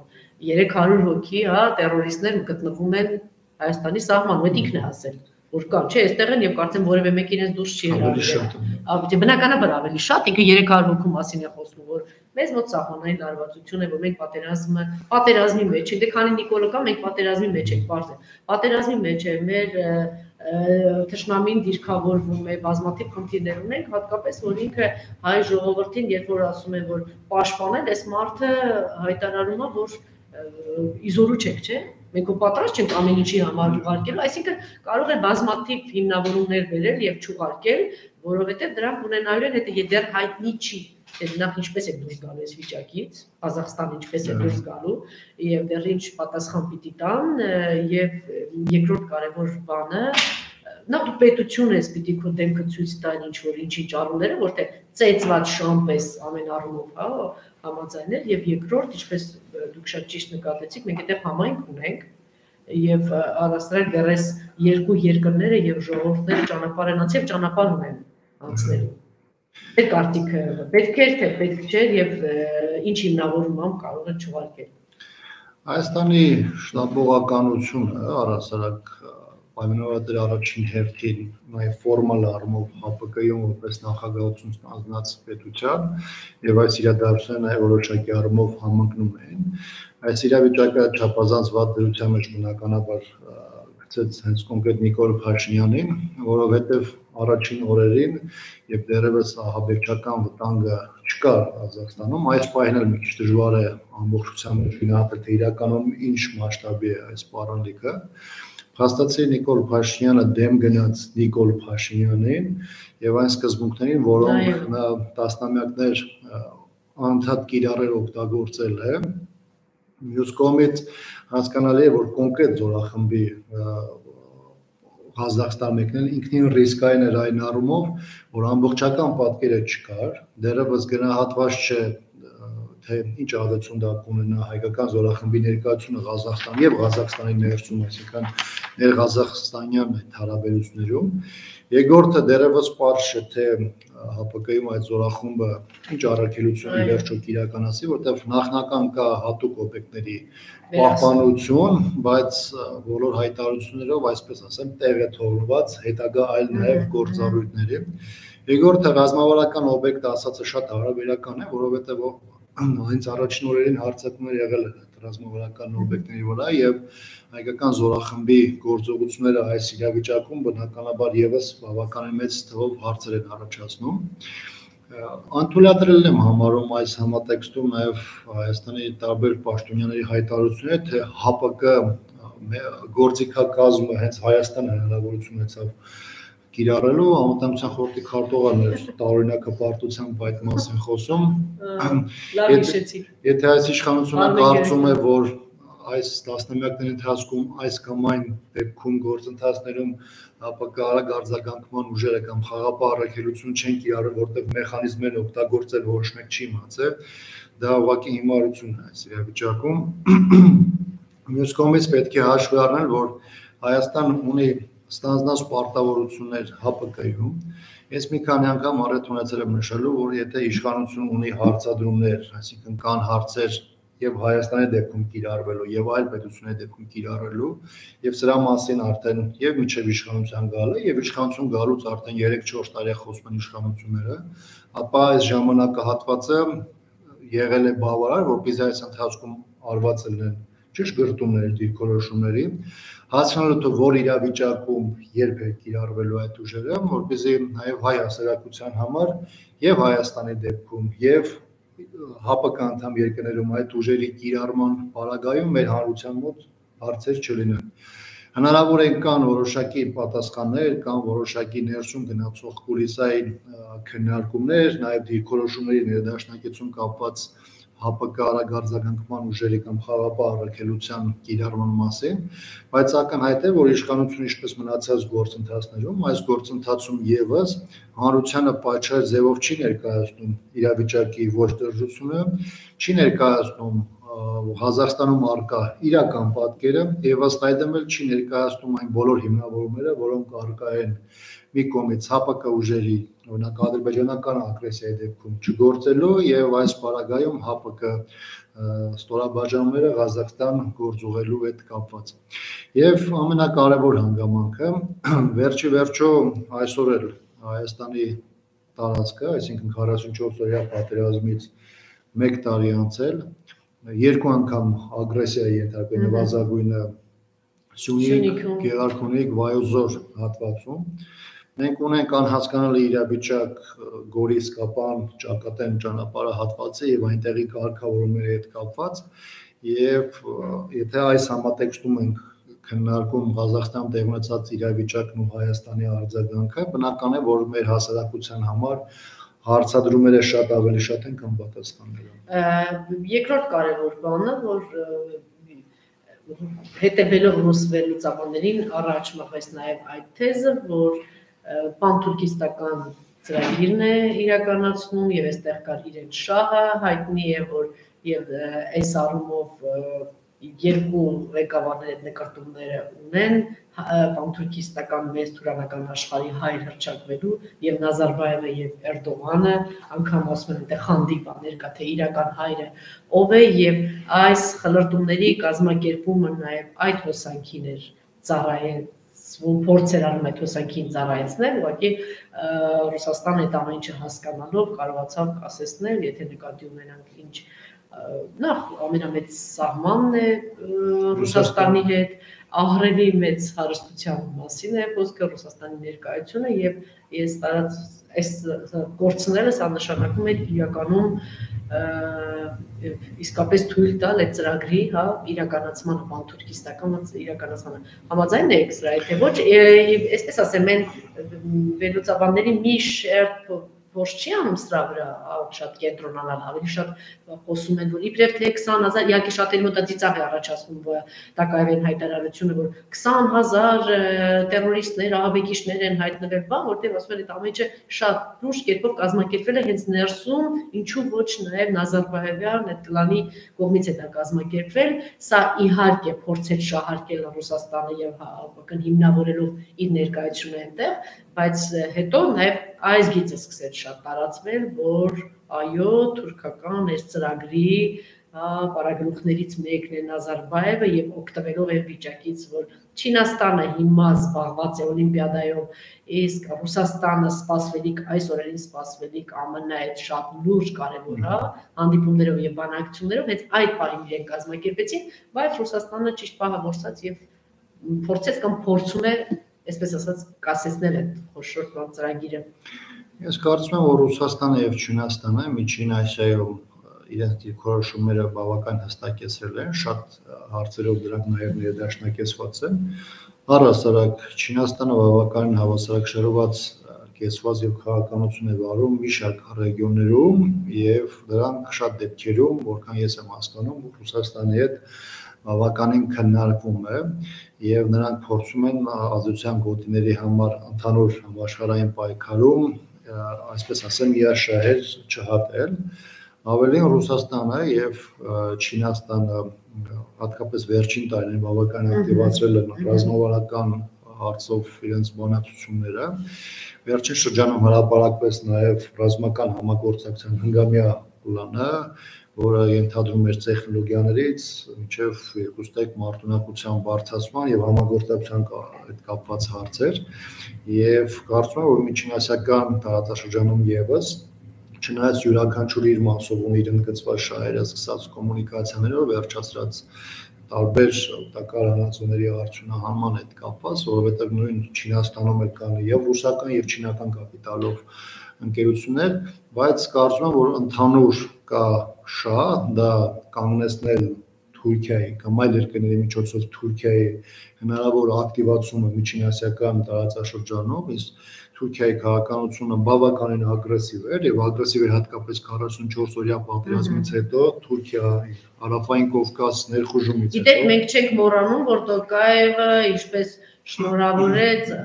Ադրբեջանին, Ալիևին փայլուն հաղթանակի արտեսա չենք մոռանում եւ նաեւ չենք մոռանում, որ մեծ հաշվով մոնղոլ թաթարական ցեղախմբերի հետևանք է եւ Ղազախ ժողովուրդը եւ Ադրբեջան եւ Թուրք ընդհանրապես դրանք այդ գոյակցությունները դրա հետևանքն են։ Այս չենք մոռանում անկախ ամեն ինչից։ Եվ հիմա տես որ ասես գլխատում է բան, ես չեմ կարծում որ պարտադիր էր աղբանական մոջահեդները գային, որտեղ իրենց ներսում են նույն թուրք բանից ակունքից եկած ծնված մի հատ ինչ-որ արհեստականորեն ստեղծված ժողովուրդ է, էլի Ղազախ ժողովուրդ, մգնեղանան, բայց դա այդպես է։ Տեսեք, կոնկրետ Ղազախստանի եւ Ղազախ ժողովրդի հետ կապված Չասենք էլի մեր եղբայրական, չգիտեմ, Ղազախ, հիմա Ղազախների, բայց մենք քանի որ տեսել ենք Թուրքիայի ներգրավվածում ամենատարբեր կոնֆլիկտներում, Սիրիայում, Լիբիայում եւ Հարավային Կովկասում եւ ընդհանրապես Նազարբաևի պահվածքը այս տարիների ընթացքում մեր նկատմամբ, Եվ այս ընթացքում ենք տեսել ենք, թե ինչպես են տարբեր խմբավորումներ ծայրահեղական, ահաբեկչական օգտագործվել այդ թվում նաև մեր դեմ, այս տեսանկյունից բնական է, որ Թուրքիա եւ Ադրբեջանի այդ տեսանկյունից ներգրավվածությունը եւս որևէ կասկածի տեղիք չի կարող տալ։ Այս տեսանկյունից անկախ կանես թե ներքաղաքական համատեքստում ինչ է տեղի ունենում Ղազախստանում, ես չէի ցանկանա իմ մեկնաբանության դաշտ բերել, դա Ղազախստանի ներքին գործն է եւ մեզ Ղազախստանում տիրող իրավիճակը բացառապես հետաքրքրում է այդ ահաբեկչական կազմակերպությունների ակտիվացման եւ մեր ապակայական մեծ ծրագրի կասեցման, այո, այս իմաստով անշուշտ առումով ողջունելի է։ Ես այստեղ կարծում եմ, որ ամեն դեպքում իրերի դասավորությունը ակնհայտորեն փոխվելու է տարածաշրջանում եւ այն ուժերը, որոնք իդեմս Թուրքիայի փորձում էին շատ ավելի ակտիվ տարբեր ձևաչափերով մտնելու Միջին Ասիա, բավականին մեծ արգելակում են։ Եվ երկրորդ կարևոր հարցը, ասում են, այս իմաստով մենք բացեցինք, թե օրինակ ինչպես պետք է պահել մեր պետության ղեկավարը, եթե պետություն մնացել է, էլի սրանք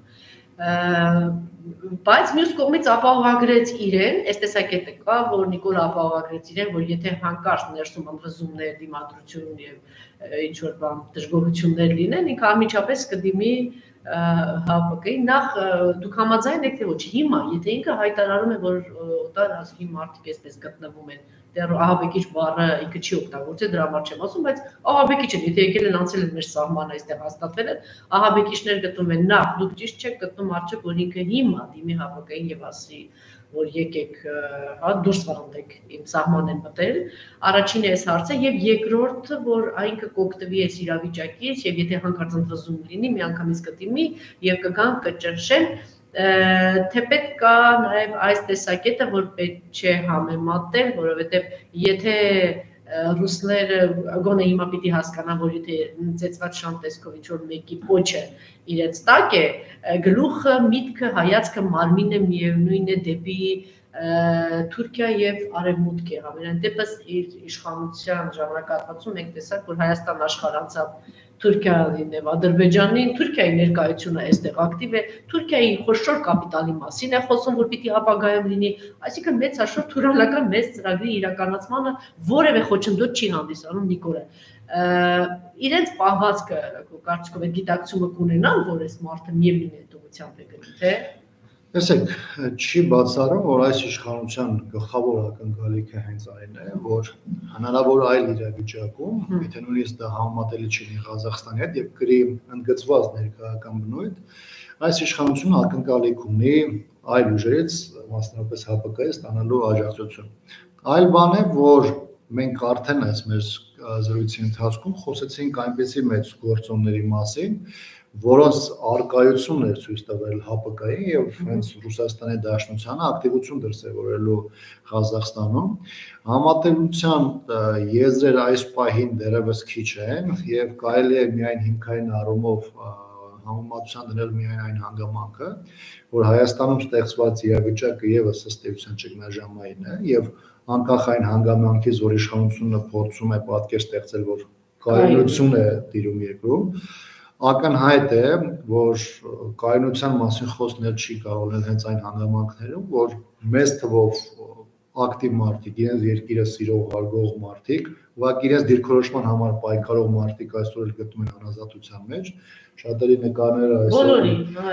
Նարեկ Մարտիրոսյանը, Մոնիկան Իսագուլյանը, Անկախ թե նրանք ինչպեսի որակումներ են տալիս իշխանություններին, ակնհայտ է, որ մեր երկրում ճնշվում է եւ ազատ խոսքը եւ առհասարակ իշխանություն ձևավորելու սկզբունքները, նաեւ այն գործընթացները, որ մենք տեսնում ենք տեղական ինքնակառավարման մարմինների ընտրությունների հետ կապված, դրանում իշխանությունների ակնհայտ կամայականությունների եւ ապօրինությունների հետ կապված, Եթե առաջին հայացքից նույնիսկ թվում է, որ գիտեք, կայունությունները դա էլ անցավ գնաց, ոչ մի բան չի անցնում, չի գնում, դրանք կուտակվում են եւ բնական է, որ դրանք ինչ որ իրադարձության ժամանակ կարող են մի օր փոխկալ կամ պայթել։ Եթե օրինակ վերցնենք համացան մեջ օրինակ Ղազախստանյան իրադարձությունները, առաջին լուրերը, որոնք հոսում էին, դրանք կապված էին օրինակ այդ հեղուկ գազի բարձրացման հետ։ Հայաստանում դա կարող է արտահայտվել մեկ այլ սոցիալական բաղադրիչով, այսինքն Սովորաբար այդպես է լինում է սոցիալական ինչ-որ բանի վրա։ Առաջին հայացքից ընդգծված սոցիալական բաղադրիչով, բայց իրականում քաղաքական ռեպրեսիաները, որոնք այսօր բավականին մեծ ուժ են ներուսում կուտակում, դրանք մի օր դուրս են գալու եւ այստեղ խնդիրը միայն այն չէ, որ ընդդիմության համար կարևոր է, որ դրանք դուրս գան եւ այս իշխանության հետ ուղղակի սրբեն տանեն, այստեղ կա երկրորդ խնդիրը, չստացվի այնպես, որ տեղի ունենա այնպիսի պայթյուն, քաղաքական պայթյուն, որի արդյունքում մենք լուրջ խնդիր կունենանք նաեւ պետության հետ եւ այս տեսանկյունից իհարկե ես որևէ կոչ հորդոր չունեմ այս իշխանությանը, որտեղ նրանք վաղուց կորցրել են տրամաբանությունը եւ անիմաստ նրանց կոչեր հնչեցնելը, որովհետև նրանք նաև թքած ունեն պետության կամ պետականության վրա, բայց այս տեսանկյունից հասարակությունը ինքը պետք է, քաղաքական ուժերը պետք է պատրաստ լինեն իրավիճակի զարգացման տարբեր սցենարների, որպեսզի անկախ դրա դրսևորումներից որևէ ձևով թույլ չտվի պետության վերջնական փլուզը։ Կարող է Նիկոլը հույս ունենալ, որ այդ պարագայում կգան այսպես նույն կերպ իրեն պաշտպանելու եւ թե նմանության եզրեր պետք չի, ինչպես ասացի, Ռուսաստանը կորցնելով Ղազախստանը ընդհանրապես, կորցնում է կարծես ամեն ինչ։ Գիտեք, ներքաղաքական առումով, եթե մենք ունենք ընդգծված ներքաղաքական գործընթացներ, ես չեմ կարծում, որ Հայաստանում պետք է ակնկալել ՀՊԿ-ի նման ներկայության կամ միջամտության, ամեն դեպքում Ղազախստան տեղի ունեցող իրադարձությունները աշխարհական, ռեգիոնալ, հիմքային առումով բավականին տարբերվում են եւ այս պահին դրա վտանգը այլ ձևով չի կարող այստեղ արտահայտվել։ Սա իհարկե չի նշանակում, որ տարբեր խմբավորումների, այդ դեպքում ծայրահեղական ուղղորդված կամ չուղղորդված ձևով Հայաստան ներթափանցումը որևէ ձևի կարելի է բացառել, երբ որ ես ինքս խոսում եմ մեր անվտանգության համակարգի, Արցախի եւ Հայաստանի սահմանային անվտանգության իրավիճակում մարտունակության բարձրացման մասին, անվտանգության երաշխիքների մասին, այստեղ պետք է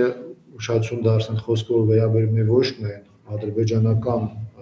դիվերսիոն խմբավորներին, ներթափանցումներին կամ ադրբեջանական ագրեսիային, այլ հնարավոր այլ իրավիճակում նաև տարբեր ահաբեկչական խմբերի, որովհետև այստեղ այդ տաղավարչական խմբերը արդեն դրսևորվել են Արցախում, ընդ որում 3 տասնամյակի ընթացքում 2 անգամ մեր դեմ։ Դեռևս պարզ չէ, թե ինչ է տեղ ունենում Արցախից օկուպացված հատվածներում եւ որևէ մեկը երաշխիք չունի, որ հետագայում պարարտ հող է ստեղծվելու ահաբեկիչների նաեւ մեր տարածաշրջանում ակտիվություն դրսևորելու առումով։ Եվ ամենակարևոր հարցը, ինչպես դուք ճիշտ նկատեցիք Նիկոլի դեմ, հիմա կարծում եմ շատ մեծ ուշացումով, որովհետև այն հայտնի հայտարարությունը, որ այս տականքագույն խմբավորումը ՀՀՇ անունով կարողացավ 10 տարի շարունակ մեր պետությունը պատանդի տակ պահել, մարտի 1-յան պատանդի տակ պահել,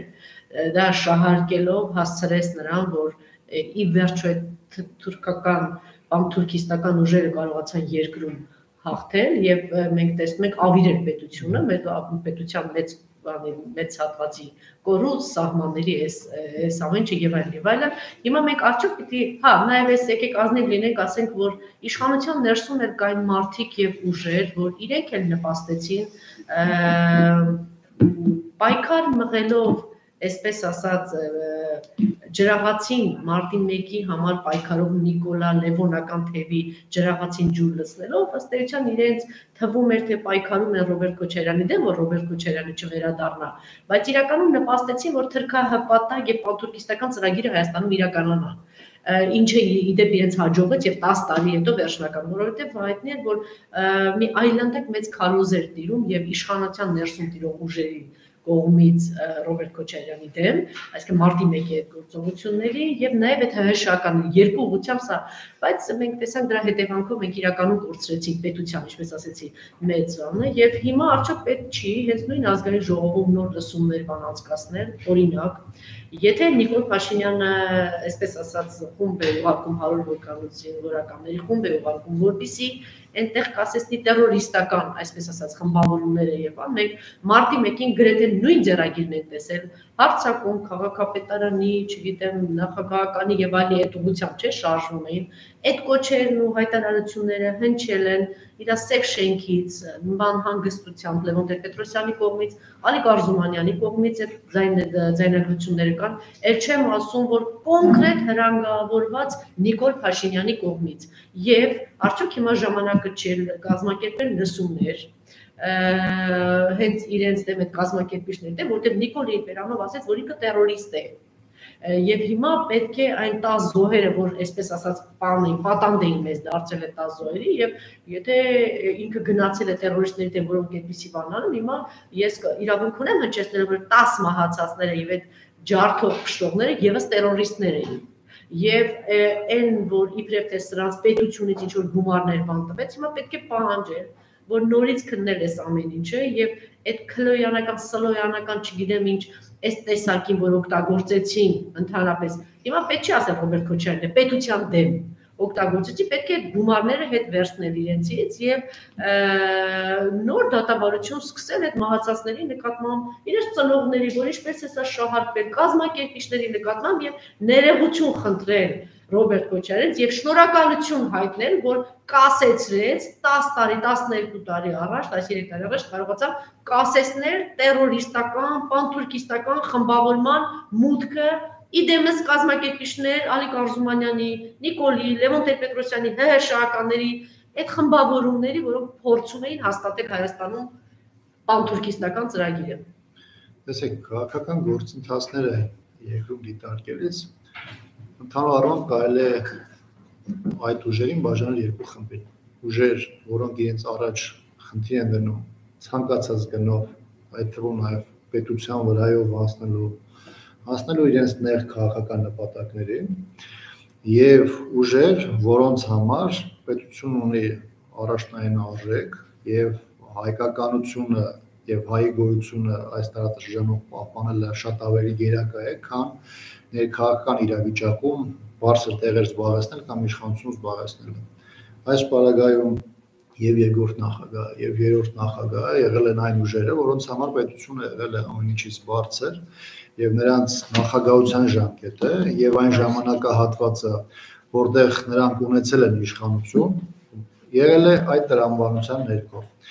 Նիկոլ Փաշինյանը, նրա կողքը կանգնած ուժեր, անհատներ, որոնք այս ընթացքում, այս 2-3 տասնամյակի ընթացքում արդեն իսկ իրենց դրսևորել են, բարձրորոշ ձևով ցույց են տվել, որ իրենց համար չկա պետություն, չկա ազգային արժեքներ, չկա հոգևոր կյանք եւ իրենց համար կա սեփական բարեկեցություն, դիրք եւ իրենց փառասիրություն, որը իրենց համար առաջնային, այսպես ասեմ, դերում է։ Մեր ամենամեծ խնդիրը այն է, որ այս ընթացքում ոչ միայն ազգային ուժերն են տարբեր փուլերում գործել իշխանություն կամ ազատություն, մեր խնդիրը այն է, որ եղել են նաեւ ուժեր, որ դրան հասնելու ճանապարհին ոչնչացրել են ամեն ինչ։ Արժեքային դաշտը, ազգային դաշտը, այն ռազմահայրասիրական դաստիարակության մոտեցումները, որոնք մշտապես դրված են եղել սկզբանե մեր պետության հիմքերում եւ հասարակության եւ երիտասարդների, այսպես ասեմ, կրթման գործընթացում, դրանք ուղղակի բացակայել են։ Եվ այսօր էլ պետք է նկատել, որ Նիկոլ Փաշինյանը, ում ուժը այսօր իշխող ուժ է հանդիսանում Հայաստանում, իր ողջ ջանքերը, իր ողջ քաղաքականությունը ուղղում է եւս այդ ուղղությամբ, այսինքն այդ քաղաքականությունը, որը նրանց ուղեկցել է այն փուլում, երբ նրանք եղել են ընդդիմադիր դիրքերում իշխանության մեջ չնեղել, այսօր նրանց ուղեկցում է որպես իշխանություն եւ բնականաբար այս փուլում դրա հետևանքները շատ ավելի ծանր են մեր հասարակության եւ մեր երկրի համար, քան դրանք եղել են նախորդ եւ բայց այն, որ տասնամյակներով, այսպես ասեմ, կտրվել է այն քոքը, որը մեզ որպես ազգ կապել է մեր հայրենիքի հետ, կապել է մեր պետության հետ եւ դրված է մշտապես մեր քաղաքականության հիմքում, հենց Նիկոլ Փաշինյանի օրոք է, որ այդ քոքը անընդհատ կտրվել է եւ այդ կապը ըստ էության հողի հետ խափանվել է։ Նիկոլի քոքը կտրվել է։ Կյանքը ցույց տվեց։ Նիկոլի քոքը չի, կազմած այն արժեքների, որոնք հայ ժողովուրդը կապված է իր հողի հետ։ Բաց թողեցի գործընկերություն, թե չէ դրանց արմատները շատ խորն են գնում եւ հիմա դուք պատիվ ունեմ դաշինքից ղեկավարներ առաջնորդներից մեկը Սերժ Սարգսյանն է, կյանքը ցույց տվեց, որ իրականում ճիշտ էր Սերժ Սարգսյանը, որ ասեց ես սխալվել եմ, այն իմաստով է, որ Նիկոլը ճիշտ էր, դրան մենք անդրադառնանք, բայց իրականում եւ Բելարուսի օրինակը եւ Ղազախստանի օրինակը ցույց տվեց, երբ որ գինը պետությունը տղե, ինչ որ բաների առաջ, ինչպես Ռոբերտ Քոչարյանը չկանգնեց, Նաև չպիտի կանգնես Սերժ Սարգսյանը, որովհետև մենք տեսանք, որ կյանքը ցույց տվեց, երբ որ դու կանգ ես առնում թերքահպատակ ահաբեկիչների դեմ, տերորիստների դեմ, ինչը արդեն արձանագրեց Նիկոլը, որևէ պատասխան պարզաբանում արդարացում չունի Նիկոլը։ Ինքը ասաց, որ այն բանով, ինչ շարժումով, ինչ կոչերով, որ ինքը եկել է, նույն կոչերը կար Ղազախստանում, նույն կոչերով գալիս էին, նույն ավերածությունները, նույն հայտարարությունները, ասենք այդ որ կար, մարտի 1-ին ասում, մենք տեսնում ենք գնաց, դա կասեցնելու, չէ, դրա դեմն առնելու, այս մարդը ցույց տվեց, որ այդպիսի բան է։ Հիմա կյանքը ցույց է տալի, որ իրականում Սերժ Սարգսյանի մեղմությունը եւ ոչ վճռական լինելը գալիս եւ ապացուցում են այն, որ այո, Սերժ Սարգսյանը սխալ էր, ճիշտ ասեց ինքը սխալ էր, պետք էր ցանկացած գնով դիմակայել, որովհետեւ դրա գինը մենք տեսանք, եթե անգամ անցնցում անցնեինք այս թալանչիները, նիկոլական թալանչիները մնային իշխանության մնային, գուցե ինչ որ առումով փորձեինք հասկանալ Սերժ Սարգսյանին, բայց եթե այդ ամեն ինչի գինը 10,000 զոհ, 10,000 հաշմանդամ եւ կորցրած հայրենիք էր, մեկ անգամ եւս գալիս հաստատում է, որ Սերժ Սարգսյանի մեղմությունը մչափից ավելի, չգիտեմ, դիվանագետ կամ բան լինելը սխալ դուրս եկավ։ Տեսեք, մի քանի հանգամանք կա այստեղ, առաջին Սերժ Սարգսյանի հայտնի հայտարարության ճիշտ եւ սխալ լինելու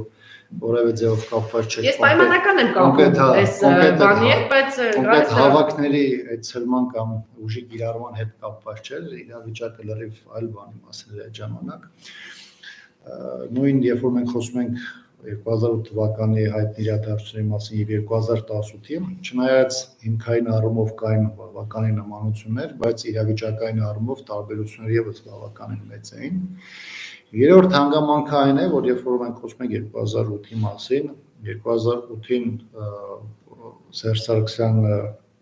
դարձավ նախագահ եւ իր պաշտոնավորման նվազագույնը առաջին 5 հնգամյա այդ ժամանակահատվածում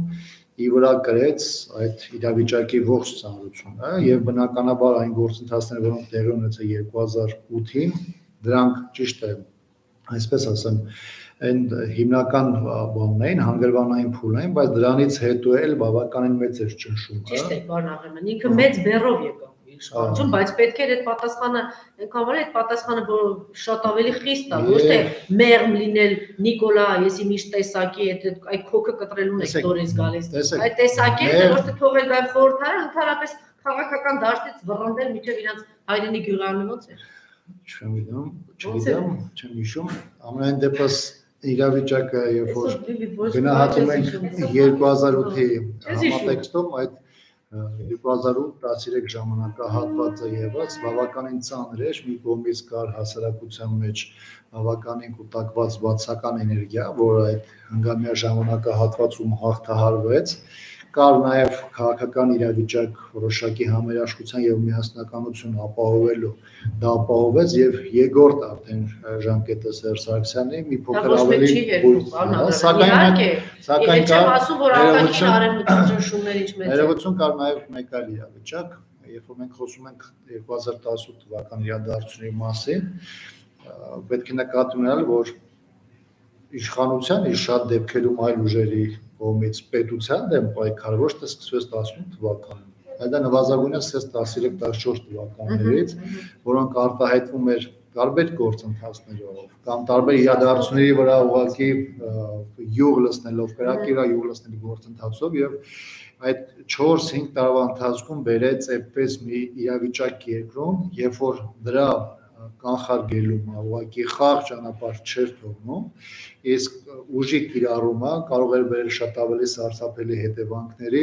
քան այդ պահին կարելի է պատկերացնել, երբ որ մենք խոսում ենք դրանից 3 տարի հետո ունեցած պատերազմական գործընթացներին, ապա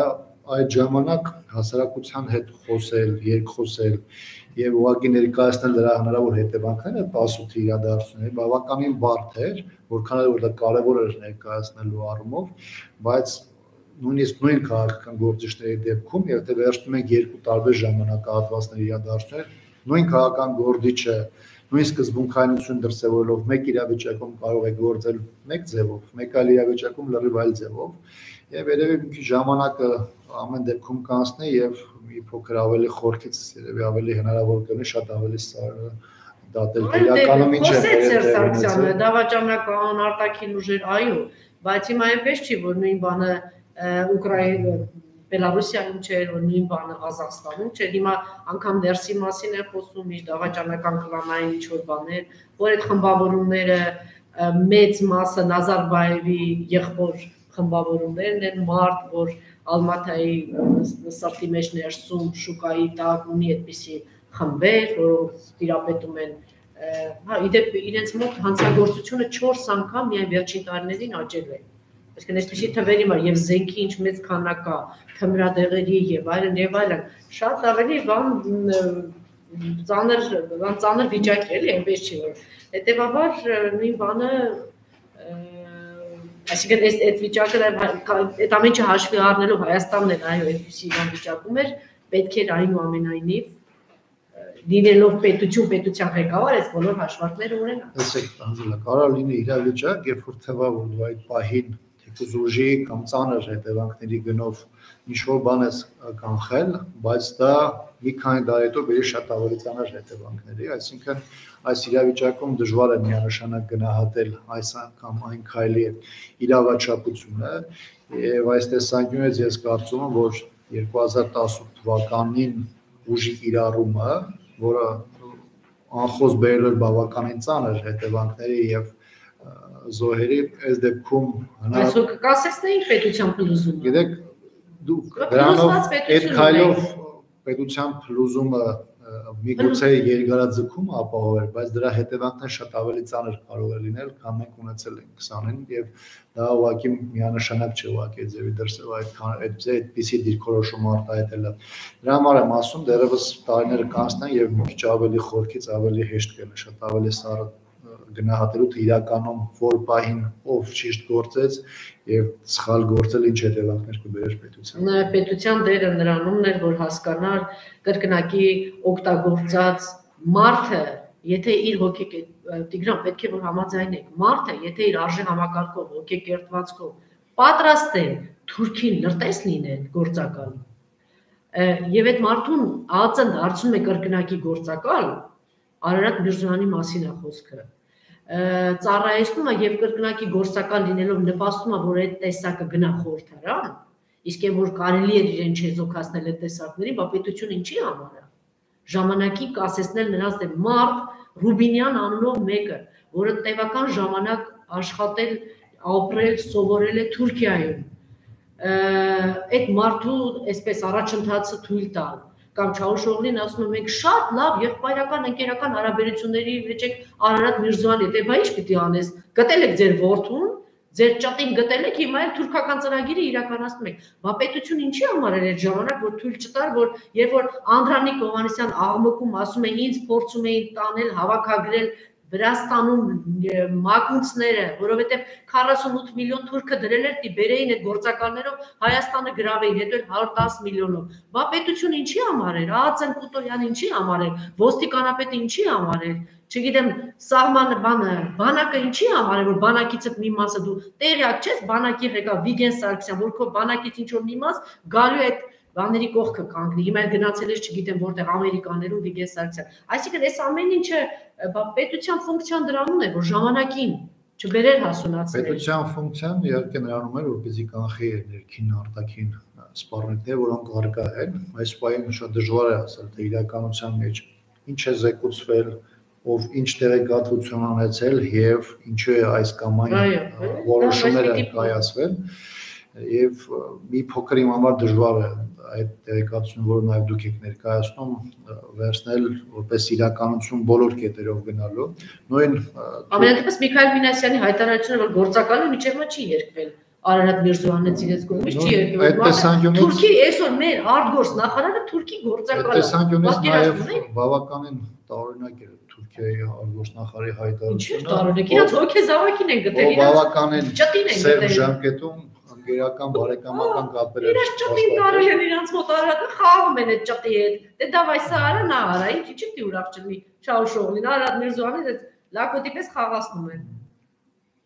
Չի երկվել, չէ՞ Տիգրան, միջևը չի երկել, որ այդ մարդը Թուրքիայի գործակալը, մի հատ կանգնի ասա, ոնց որ ասենք Նիկոլը չի պատասխանում, ասում է ալկոգոլիկ, ծաղրացու միջև ոնց որ նա Ալիևին չի պատասխանում, այս մարդն չի պատասխանել, գործակալը թե գործը, մի հատ ասա տեսնենք, մեր արտաքին քաղաքականությունը վարվում է թուրք գործակալի կողմից։ Գլխավոր խնդիրը այսօր այն է, որ հասարակության մեջ պետք է արմատավորվի, որովհետև նույն հասարակությունը, երբ որ գնում է ընտրություններին, հաշվի առնելով ձեր նշած փաստերը, բայց ընտրություններ կատարում այդ նույն ուժի օգտին, ինքը արդեն դառնում է ճգնաժամ եւ դասական առումով որ նշում է որ տեղի ունեցել քաղաքական գործընթացներ, իրավական ճանապարհով ընտրությունները տեղի ունեցել եւ ընտրություններով կա նոր խորհրդարան, այսինքն ճգնաժամը հաղթարվել է, եւ դրա հետ երբեք համաձայն չեմ լինում, որովհետեւ կա ճգնաժամ, որովհետեւ առաջին հերթին նաեւ ձեր կողմից նշված բազմաթիվ իրադարձություններ միջև հիմա դեռ պատասխան չեն ստացել, որևէ ձևի հերքում չեն ստացել շատ դեպքերում եւ այս իրավիճակում մեր գլխավոր խնդիրը ոչ թե այն է, որ ես դուք մեր նման շատ տիրապետում են բարձ ճշմարտություններին, այլ այն է, որ մեր խնդիրն է դա հասնել հասարակությանը, որպեսզի տարբեր իրադարձություններում նրանց որոշում կայացնելու գործընթացում դա նաեւ ունենա իր իրական ազդեցություն։ Եվ վերջին հարցը ժամանակ չունեք, մեր հաջորդ հյուրը արդեն այստեղ կարճ պատասխանում է ակնկալում։ Լսումներ անցկացնելու եք, Սալոյանը պետք է այդ գումարը վերադարձնի, թե ոչ, եւ պիտի վերանայենք այդ 10 հոգին տերորիստներ, հանցագործներ են մարտի 1-ի, թե որ հերոսացած Սեդա Սաֆարյան իր ճակատին գրել են, իբր թե հերոսների համար է բանանում, այս հարցը խորհրդարանում փորձելու եք բարձրացնել, ես օրինակ որպես քաղաքացի պահանջում եմ, որ այդ Սալոյանը, Քլոյանը, չգիտեմ ինչա, դրանից այդ գումարը հետ վերցնել։ Պետությունը չի պետք է, եթե դու Նիկոլ ասես, ես գրեմ տերորիստներին ինչ արեմ, դու ինչ ես տալ տերորիստի հորը փող տվել։ Խնդիրը այն է, որ այս իշխանությունը 17-ին հայտարարեց, որ մարտի 1-ի գործը բացահայտված է, բայց այդ իրադարձություններից 3 տարի հետո փաստացի այն բոլոր այսպես կոչված փաստերը, որը ներկայացնում էր այս իշխանությունը, պարզվեց, որ դրանք դուրս էին ոչ միայն իրականությունից, այլ նաև ճշմարտությունից եւ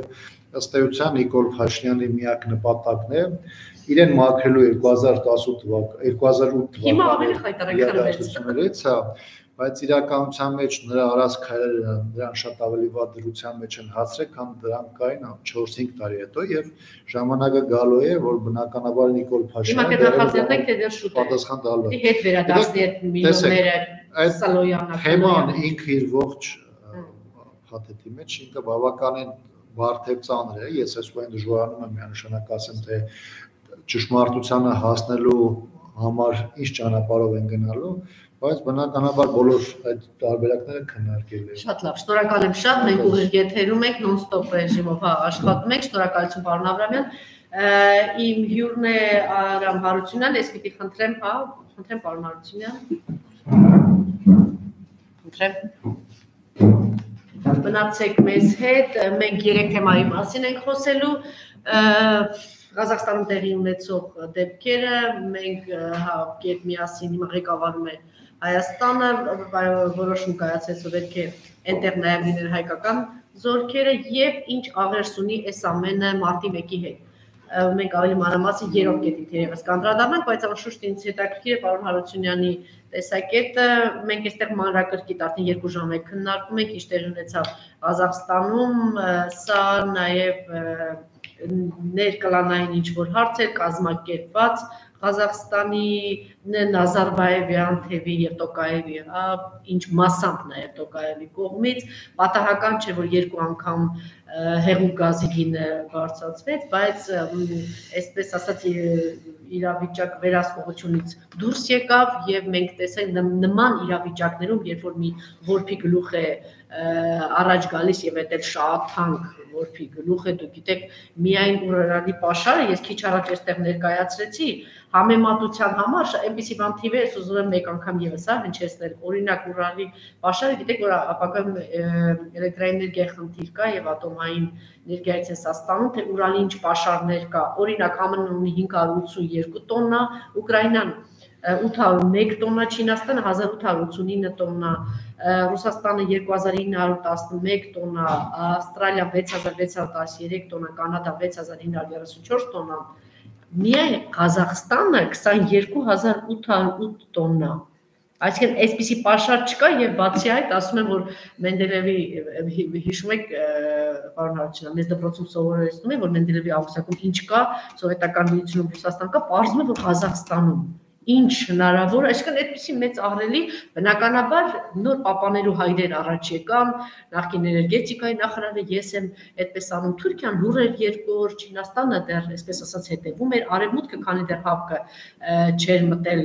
լուր հետևում էր, ասում էր, այո, դեմոկրատական շարժում է եւ այլն, բայց խորքում այստեղ այսպես ասած ուղղեցիլը փորձ էր անում Նազարբաևյան կլանը շեղել, նկատի ունենալով, որ 40 միլիարդից ավելի 60 միլիարդի հասնող հարստություն, որից մեծ մասը ներդրում է արվել եւ դա արևմտյան բանկերում է իր հարստությունը եւ կապիտալը, այս ներդրում ամենամեծ ԱՄՆ-ն, եվրոպական երկրները, Չինաստանը, Ռուսաստանը եւ հատկապես Թուրքիան ունի, այսինքն ուղղակի ուզում էր թեքել դեպի, այսպես ասած, պան-թուրքիստական մեծ ծրագիր, պան-թուրանական, իսկ դուք գիտեք, որ երկուսն էլ նկարտումներ ունեն եւ Էրդողանը եւ Նազարբաևը, որ պապաները իրենք են դրա, բայց Ռուսաստանը ճիշտ պահին որսած պահը եւ հասկանալով, որ դրանով իսկ կորցնում է ոչ միայն ազդեցություն այդտեղ, այլև հենց Ռուսաստանն այլևս վտանգ սպառնում, 2 օր հետո կողմնորոշվեց եւ մտավ Ղազախստան։ Կարող ենք ասել, որ այլևս կասեցվեց այդ պան-թուրքիստական մեծ ծրագիրը, որ փորձում էր իրականացնել Նազարբաևը։ Շնորհակալություն հրավերի համար։ Ես գտնում եմ, որ հաջողվեց, ամենադեպս կհաջողվի, այն որ այս Ղազախստանը դա թուրանական բեկյալի մի հատված է եւ շատ կարևոր է Ռուսաստանի համար, Չինաստանի համար, այսինքն Հնդկաստանի համար, այնպես որ այդ երկրները երբեք չեն թողնելու, որպեսզի, այսինքն այդ բեկյալի այդ հատվածները կայանան, ինչպես Հայաստանի, ասենք Մեղրիով անցնող, Սյունիքով անցնող միջանցքն է, այդ բեկյալի հատված, կարևոր հատվածներից մեկն է, այնպես էլ Ղազախստանը այդ բեկյալի հատված է, իհարկե կա այն ասպեկտը, որ ֆինանսական, ասենք որ դա եւ անգլիական կապիտալի, արևմտյան կապիտալի հետաքրքրությունների շրջանակներում է այդ ամեն ինչը։ Եթե մենք զուգահեռ ենք տանում, ապա մի բան ակնհայտ է, որ սա կարելի է ասել Հայաստանի հետ որ համեմատում ենք, մարտի 1-ի